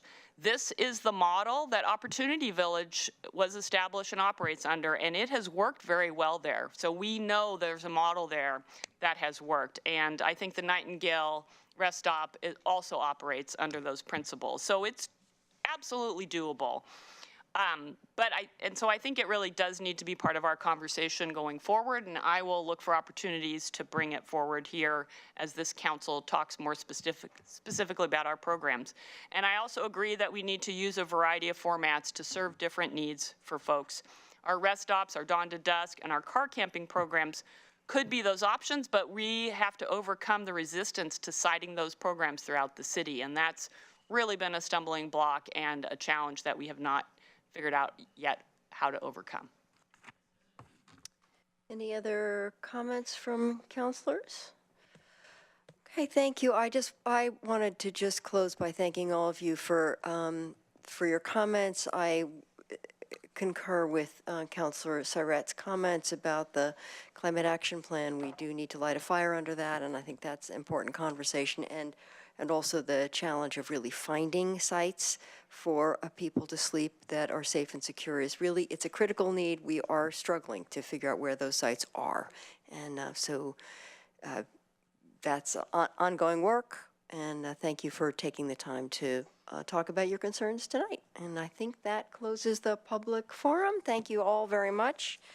And we are now ready to roll into our other work, consent calendar. Move to approve the items on the consent calendar. Second. All in favor? 1, 2, 3, 4, 5, 6, 7, 8. Excellent. The consent calendar passes. Okay. The next item of business is an action on the ordinance extending the term granting the Comcast, I'm not reading this properly, and I'm getting it all tangled up, but the Comcast ordinance. So, Manager, do you need to introduce this topic? Yeah, we'll wait until people file out and calm down.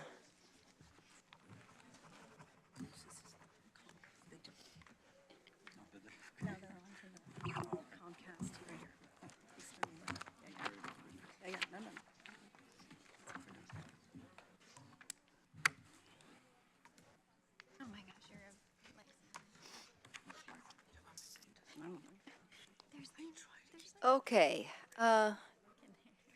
so we have action on an ordinance extending the term of ordinance number 19775 and ordinance number 20397, granting to Comcast of Oregon 2, Inc. a franchise for operation of a cable telecommunications system. Do we need, you want to put that motion on the table? I'm sorry, I thought he was gonna. Do you need to? Mayor, this is nothing different than, there was a public hearing on it, and we brought it forward once or twice, so there's nothing new to present. I move to adopt Council Bill 5199, an ordinance extending the term of ordinance number 19775 and ordinance number 20397, granting to Comcast of Oregon 2 Incorporated a franchise for the operation of a cable telecommunications system. Second. Any questions or comments? All in favor? 1, 2, 3, 4, 5, 6, 7, 8, and that passes. Thank you very much. And now we're on to our final order of business, the eWeb property update. And so, do we have a presentation on this eWeb discussion? So I'm just going to give a real quick overview about the process, and then it's really open for you as a council to have a discussion. On November 7th, on November 6th, the eWeb board took action declaring their headquarters and riverfront property as surplus, or actually as the code states, as not needed for utility purposes. But that's a mouthful, so I'm going to say surplus. And the next day, on November 7th, they sent a letter to our city manager explaining that they had taken that action. And this is all being done pursuant to the Eugene Code 2.196 that provides if property is not needed for utility purposes, and the board determines it, it shall afford the city the opportunity to obtain the property, and the requirement is they notify the city manager. So that notification happened on November 7th. And I'm sorry? on November 7th. So the next sentence is if the city desires to obtain the property, the city manager shall request negotiation within 30 days of the notification. Which brings us to today and your discussion of whether, and the city manager brought this up a few weeks ago about you'd have an opportunity to direct him to request those negotiations with eWeb or not. That has to be done that request needs to be done by December 7th. And that sounds actually like a further away than it is. There's only one meeting between now and then, or two at the most. So tonight's your good, best opportunity to have that discussion and give that direction. Okay, thank you. I have Councilor Clark in the queue. Anybody else ready to step up? Councilor Clark, go. Thank you. I recognize that several of my colleagues have very different opinions on this property. My question is, what is the least we can do for us to maintain this property in our control and or in public control as a public facility that and still comply with the requirements of the ordinance you just mentioned? What is the least we can do in order to make that occur? without committing ourselves to anything else. The least would simply be to direct the city manager to exercise the city's authority under 2.196 and request negotiations regarding this property that was surplused. What does that obligate us to? Nothing. It doesn't What will it obligate cost us? nothing. Is there a reason not to do it? That's the, You know, I that's think the that's the decision for question you that to you're make. trying to answer right now, so. I would prefer more time to have a discussion than even to do anything tonight. But I'd also like to make sure we don't lose an option just in case. And so I recognize that many of my colleagues don't agree with me on this, and there are actually several opinions on the table. But at so I want to do the very least, which is not to lose this option. So, and to maintain this as a part of a future conversation. So I'm going to make the motion based on whatever words you would word it in what you just said. Do you have recommendation for that motion to do the least? Yes, it would be, I move to direct the city manager to exercise the city's authority under EC 2.196 for the purpose of negotiating to acquire the property included in eWeb's November 7, 2018 Notice of Surplus If I get a second, I'll speak to that. I'll second. I don't think that I'm ready to have, as I mentioned earlier in the evening, there's quite a bit of information that needs updating before we could have any kind of serious conversation about this as City Hall. I'm in favor of it, but I know my colleagues are not. There's no majority for it. But I simply want us, since it doesn't cost us anything, and since it doesn't force us to make any further decision, I just want to preserve the option. So that's why I'm putting this forward.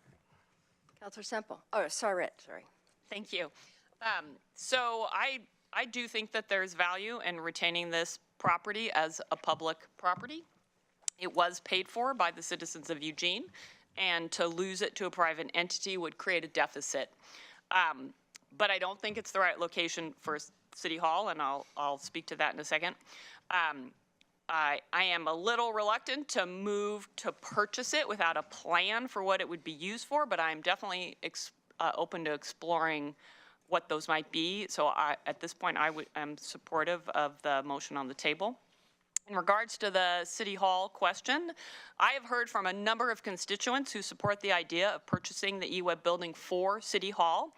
I want those constituents to know that I've received their input. We also received many emails and phone calls back in December of 2016 when we were actively deliberating on this question. And those folks were emphatic that City Hall must remain in the core of downtown. So I want to remind us all that we gave this question due diligence, and a majority voted to stay within the heart of downtown as a location for City Hall. At the time, I thought there were many things to recommend the eWeb location, but on balance, I decided the Butterfly Lot was the better choice. My main reasons are the location close to the heart of downtown and our ability to control the costs and modulate our expectations to meet our budget. These are important considerations and things that would not be true if we were to embark on a retrofit of the eWeb building. Lastly, I think there's a misconception in the public that the space is ready to move in as a council chamber. That is not the case. The ground floor space would not be suitable for our chamber. It has some major columns that are part of the infrastructure and would have terrible sight lines for a public forum such as we have here. We would have to create the chamber on the second floor, which would only be accessible by an elevator for community members who use wheelchairs or otherwise can't navigate stairs. So these are among the reasons that I felt like staying downtown and having control over how we build our building was a better choice for our community. But I look forward to the conversation about what other purpose this public building might serve were we to purchase it from eWeb. Councilor Pryor. Did you see that? Thank you. The the large lever issues for me, the things that I'm trying to achieve, there's kind of two of them right now. One is the search for clarity. I mean, one of the issues that's plagued this discussion literally for years is a lack of clarity. And part of that lack of clarity is by our doing, not knowing exactly what we want or what the costs would be. But a lot of that lack of clarity is beyond our control. It's external factors that have caused that lack of clarity that we have had to basically bear with for a long time. The discussion about whether or not to buy this property raises the question, what message does this send and what clarity does this produce? I'm willing to go along with it if we can do it in a way that sends clearly a message of what our intentions are. And what I'm hearing is, I guess what I'm saying is what I don't want to hear is, well, let's buy this building. Maybe we don't know what we're going to do with it, and but we should keep the option open to buy it. And I'm going, how does that provide any additional clarity? I'm willing to open discussion to talk about this building, but I want a clear understanding of why. What's the payoff? If it's just to keep it in public use, okay, let's be clear about that. Another consideration is the potential property tax revenue we could receive from that building as a commercial operation. $500,000, $1 million a year in property taxes, and we're going to pass on that.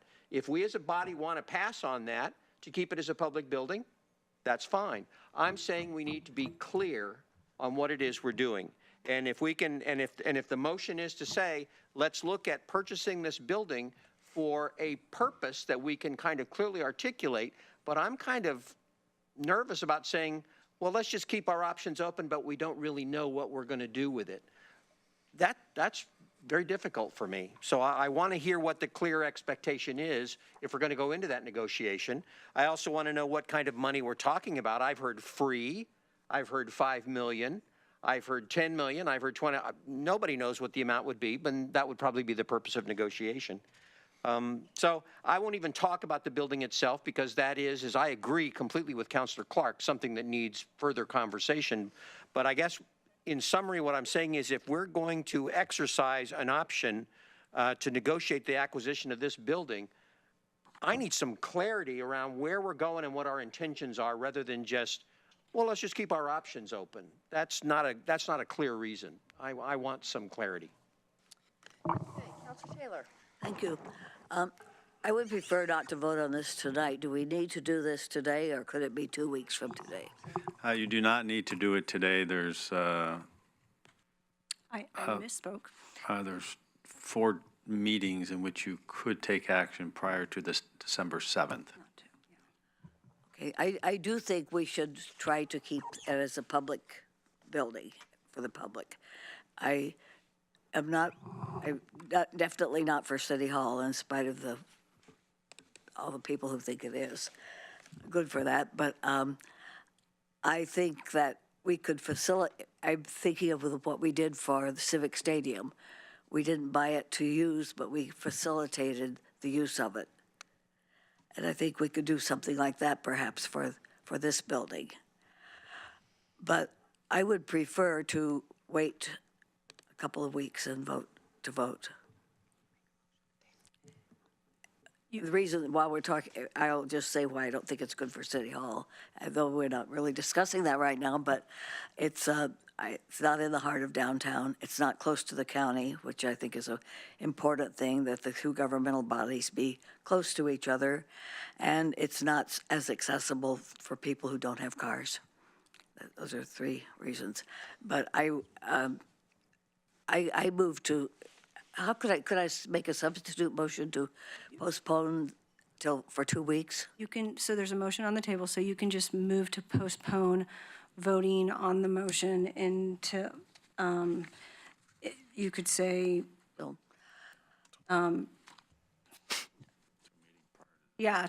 just you could, instead of setting a 2-week date, to say to a meeting prior to December 7th. Okay, I move to postpone to 26th.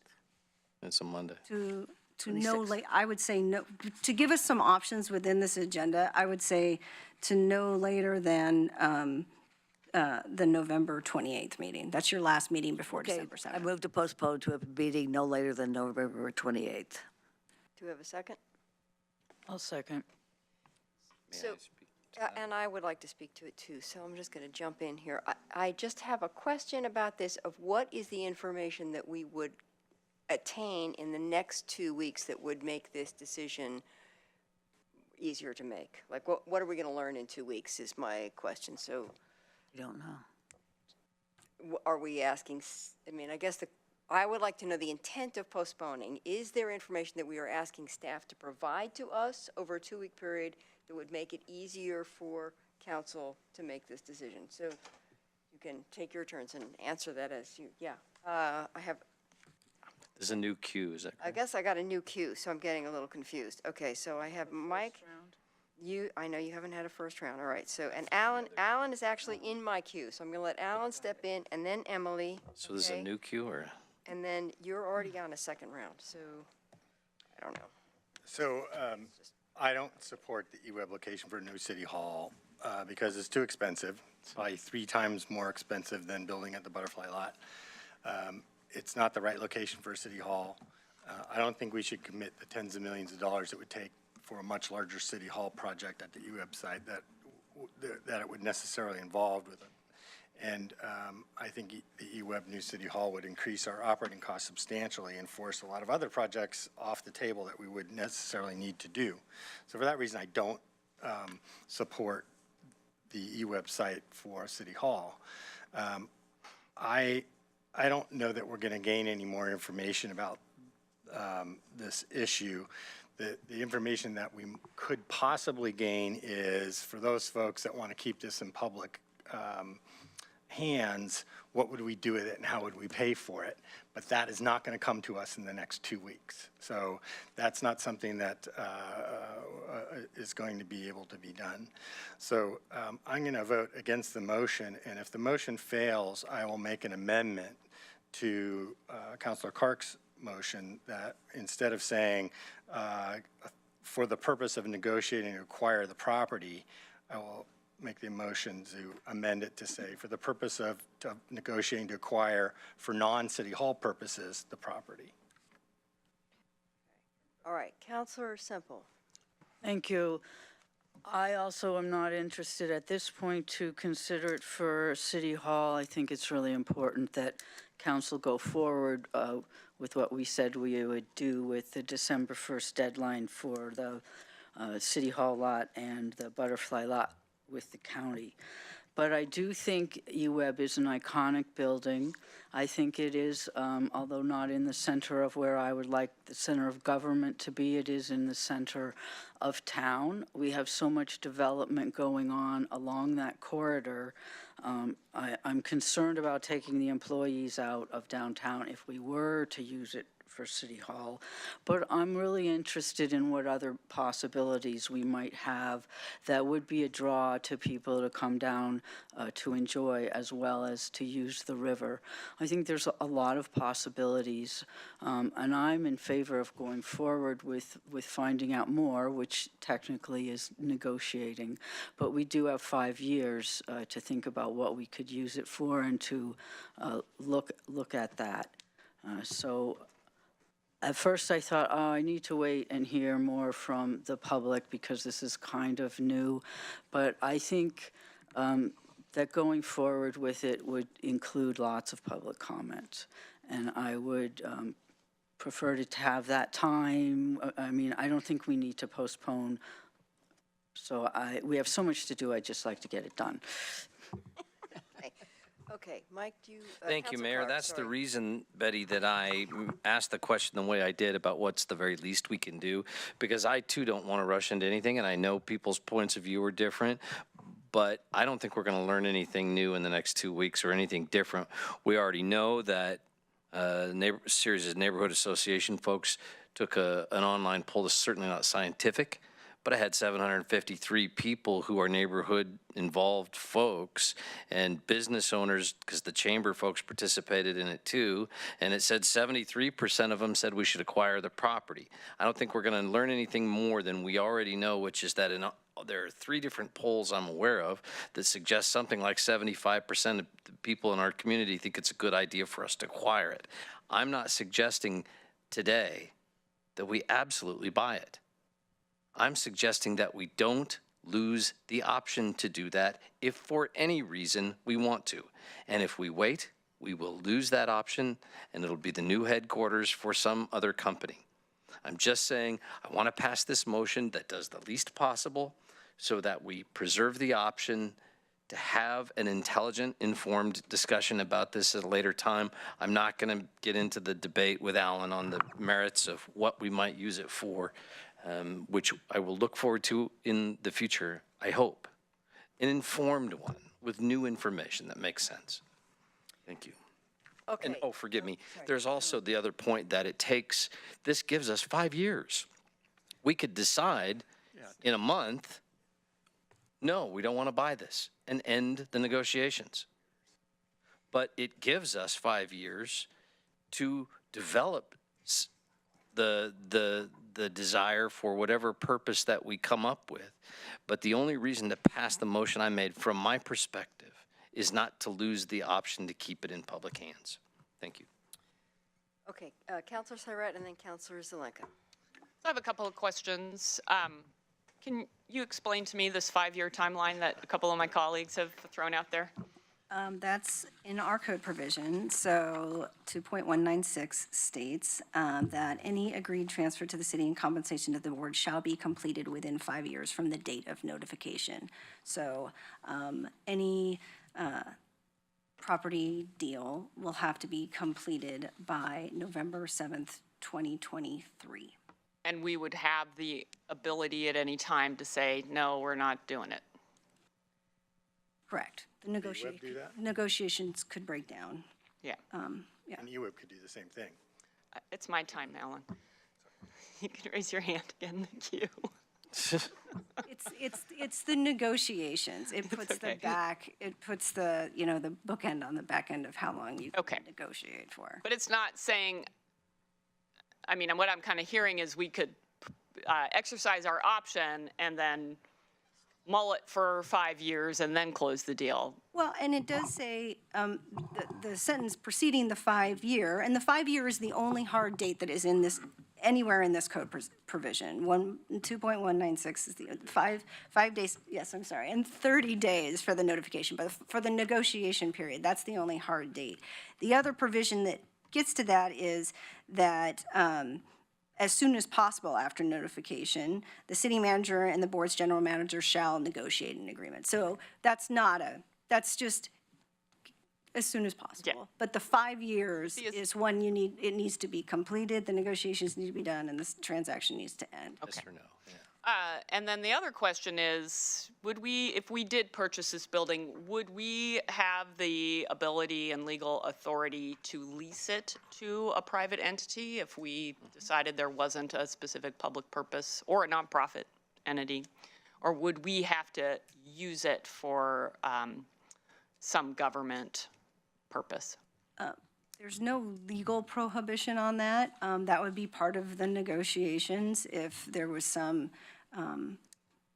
if there was a desire to keep it in public ownership. I mean, that would just be all terms of the agreement. So any prohibition, if we were to be looking for a prohibition on us doing that, it would be because it's a deed restriction or something that we agreed to as part of the negotiation. Yeah, so my question was assuming we buy it, and then once we have ownership over it, we could lease it to a private nonprofit or? Yes. Okay, thank you. Okay, I'm going to let Greg have his first turn, and then, Counselor Evans, and then Counselor Zelenka. So my question is this: if we did acquire it, and say there wasn't a market, a private entity interested in leasing it or whatever, what would we be on the hook for in terms of mothballing it? I mean, there is a cost to, shut a building down and then not have it in service for, God knows how long. I think, one, this motion wouldn't obligate us to acquire the building. We would still have the option on whether we choose to do that or not.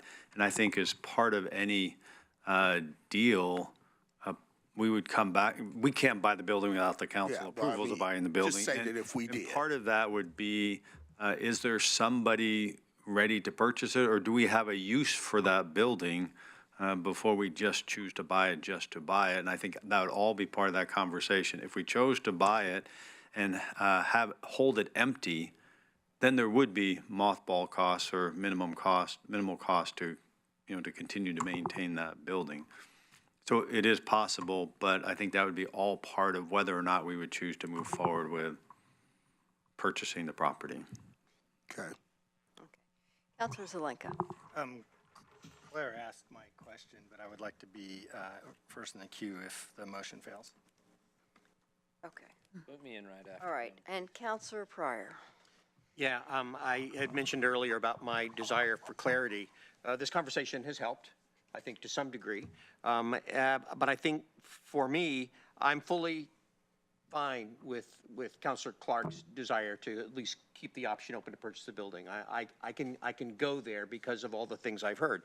But I also think for the purposes of clarity, I would be supportive of an amendment that Councilor Zelenka might make to say, let's be clear with the public, we are negotiating the purchase of this building, but not in order to turn it into a city hall, but to use it for some other either public or private purpose. But at least we're keeping the door open, which is, I think, what Councilor Clark wants to do, keep the door open. Councilor Semple. Are you saying that this changed motion would say we couldn't use it for City Hall? That's Alan's. Yeah, okay. I won't go for that. I want to keep my options open. Okay, let's see. Councilor Evans. Could one of the other options that we would look at would be considering the fact that we don't have affordable housing downtown, that this could be a possible conversion to a residential facility? I think what we'd want to do is, Look at all the options. yeah, I think we would want to come back with a much fuller conversation around what is possible or not possible, what you would choose to do or not choose to do. So if you exercise an option, that we exercise our option to have 5 years of negotiation, I think we would want to come back and have a much fuller conversation at some point to say, here's all what's possible and not what's possible, and not try to answer all of those necessarily on the fly. Okay. See me before, So, do you need another round? Yeah, Betty, go. quite a while ago, Okay, sorry, didn't see you. Go for it. because I'm too close to you. I know. Okay, I just wanted to say, I want to keep the option open too, but I didn't see anything wrong with waiting a couple of weeks. I don't know what we might learn in the meantime, but I generally don't like to vote on something quickly that people have just heard about without thinking about it for a while. If my motion to delay doesn't pass, I will vote for the other motion. Thank you. Okay, I'm going to take just a chance to weigh in on this also, which is that I do think it's a good idea to keep the option open. There's the building, there's the property, there are multiple permutations of what we might decide we want or need in the future. But I do think it would be wise to take it off the table as a alternative to the butterfly lot for City Hall, just in order to create some clarity. Because if council is really not interested in going back with a new process around a new City Hall and changing gears, I think we should be very clear about that now and not delay. And I can tell you don't all agree with me, but that's my pitch, and I'm sticking to it. Are we ready to vote on Betty's motion to postpone to November 28? All in favor? No later than. No later than 28. 1, 2, 3. All opposed? 1, 2, 3, 4, 5. Okay, so that goes down. All right, so now we're back to Mike's Original motion. Original motion, which Alan wants to speak to. I would move to Yep, you are. amend the motion to read, I move to direct the city manager, you have a copy of this in front of you. I move to direct the city manager to exercise the city's authority under EC 2.196 for the purpose of negotiating to acquire for non-city hall purposes the property including EWEB's November 7th notice of surplus declaration. Second. Okay, discussion about this? And please. Okay, we have Counselor Semple and then Counselor Evans. Oh, and Counselor Clark, sorry, Clark first. We're still waiting to finish what we, Oh, sorry. not my turn. Wait, His turn. Clark and then Okay. you, and then Evans. I'm still waiting. I would first remind my friend that in 4 years' time, and we have a 5-year option, there will be an election, at which point there may be other counselors at the table, and this council isn't capable of binding that council, nor is it capable of binding itself 2 years from now, or a year from now, or next week. So including this language doesn't actually do anything legal. It only, in his words and in Chris's, provides clarity. I'm reasonably sure that the guy who takes the direction of our decisions is pretty clear about the sentiment of the table at the moment. I'm pretty sure he's clear on that one. But I would suggest to you that because I have very definitely tried to keep this conversation tonight away from the detailed arguments, because I know where my colleagues are and not wasting time. But the very reason I made that is not to take an option off the table. And we don't know details, and I could argue with you for an hour, Alan, about the details that you've presented tonight as truth that I think are absolutely untrue, and I think I can prove it by the words and work of other people. I'm not going to waste our time that way. I'm just going to say, let's not put this in as part of the motion. It actually doesn't provide clarity because it doesn't bind any of us for tomorrow or another council. It just provides more option for this to be a difficult discussion later, or a reason to hold us up for ridicule if by chance there are new counselors at the table in a few years that make a different decision. So I hope we're just willing to do the least to keep the option on the table. Counselor Semple. Thank you. Mayor. I think that we shouldn't take City Hall off the table when we haven't finished what we said we were going to do by December 1st, which was to talk about selling our lot for the county's lot. I think that we have an obligation to see that through and then decide how we want to go forward. So I would not want to take the option of putting City Hall lot on EWEB away with Councilor Zelenka's motion.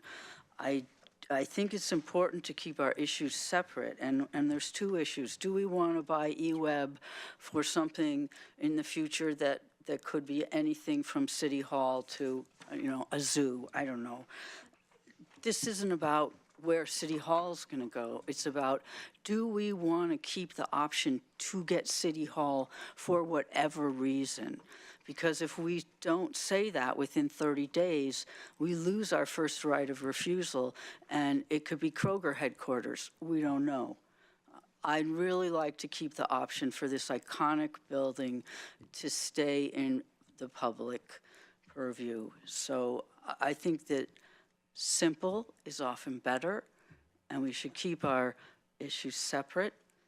And I would like to vote to go ahead with negotiations without any restrictions as to use at this point. Counselor Evans. So in terms of clarity, are we talking about the entire City Hall project with this? Or are we just talking about phase one? Because we talking about phase one could be over here, and phase two could end up being at EWEB, based upon whatever need it could be, in the future. I mean, God, we've got city offices scattered all over the place.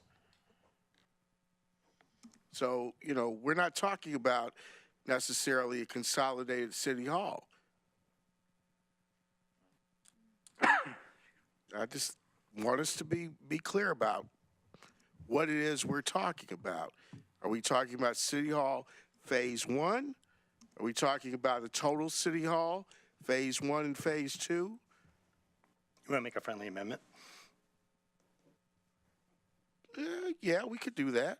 What would you accept? Phase 1? Phase 1, sure.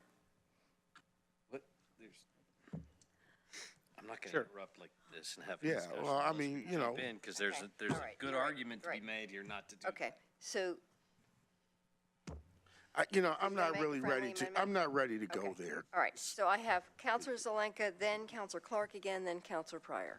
So to be clear, what this amendment does is it doesn't bind the council. It doesn't even give direction to the council. It gives clear direction to the city manager on how to negotiate this surplus option and what to negotiate about.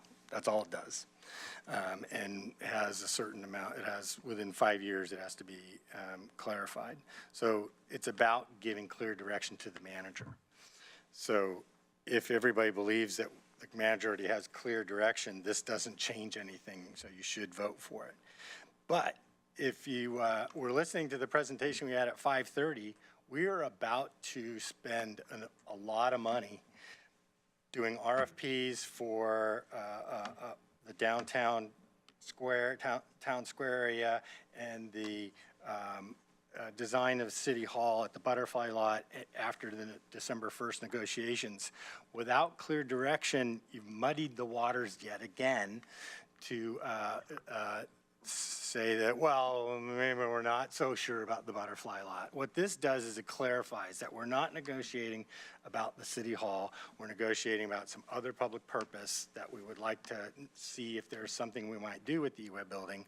For City Hall, we're sticking with the Butterfly Lot, and we're moving forward as soon as we get all the declarations from the judge and the negotiations with the county done. So. And because we're going to spend significant dollars coming up, and the city manager is going to be put in a spot of not knowing exactly what to do because we were unclear. And this, I think, clarifies for the city manager what his direction is. Okay, Counselor Clark? Thank you, Mayor. I did intentionally try to do the least possible here to keep the most options open. I don't want to do that because there may be options we haven't discussed yet. Here's a couple, and besides the fact that we haven't had the robust discussion about costs, you've made you put forward the idea that it's, what did you say, 3 times more expensive? It's not. It's 4 times more expensive to build new. We've already seen the numbers tonight. It'll be about $1,200 a square foot, where eWeb will be somewhere, but even if we accept your numbers, is $480 a square foot. Those are significant differences. Number one. Number two, I don't like Don Cayley's idea. I think it's half a loaf, but I may have to compromise from time to time. And I thought it was at least an interesting idea that what if we only bought the north building and used that as a city council chamber? What if we only bought that to house where we have city council meetings and rebuild it? We don't know what that would cost, but I bet it would be significantly less. What if that's the only deal that makes any sense and we build something else on the Butterfly Lot that in some new configuration that makes sense? We don't know any of this yet. We're not ready yet as a community or as a body. So I don't want to limit it. So I hope my colleagues won't support Councilor Zelenka's substitution here and just go with the minimum that I put out there. Thank you. Counselor Pryor? Back to my original point about clarity. To me, the notion of providing this amendment was to be clear that we're still committed to building City Hall on the Butterfly Lot. That's been our intention. We've made this vote more than once in the past, and I have got to admire Councilor Clark for never giving up on his determination to make eWeb into City Hall. And this is a continuation of that effort, and I applaud you for never giving up. But I think we need to come down and clearly say, until we say otherwise, our intention is to build our City Hall on the Butterfly Lot. So if this amendment doesn't pass, then we're back to saying, it may be the Butterfly Lot, it may be eWeb, we don't know. And for me, that's an enormous lack of clarity. And I would sadly be forced to vote against that motion, which has thrown clarity out the window. So I know there's some people that love the idea of making eWeb into City Hall. I've had that conversation repeatedly over the last several years. And repeatedly, I have felt that downtown core is the better place to have City Hall. And for us to continue to say, well, let's negotiate buying the building with no restrictions because we may decide we want to make it into City Hall will be yet again the fourth or fifth time that this ghost reappears. And I'm tired of going there repeatedly. And so if the amendment passes, I can support this. If the amendment doesn't pass, to me, I can't go there. The substitute, okay, the substitute. Councilor Taylor. I will support the substitute because I think we need to make clear to the public that we're not talking about putting City Hall there. Okay, so did we vote on the we haven't voted on it, so No, put, vote on Allen's. so but it was seconded? Yes. Yes, okay, so yes. So we haven't voted to substitute yet. No, So let's vote to substitute on Allen's. on Allen's substitution. Counselor. Okay, all in favor of the substitute motion? 1, 2, 3, 4, 5. Opposed? 1, 2, 3. Okay, so we have the substitution now. We can vote on the motion itself. All, yes? Yes, you're All in voting on the favor? motion as substituted that's in front of you. Unless there's, do we need more discussion? No.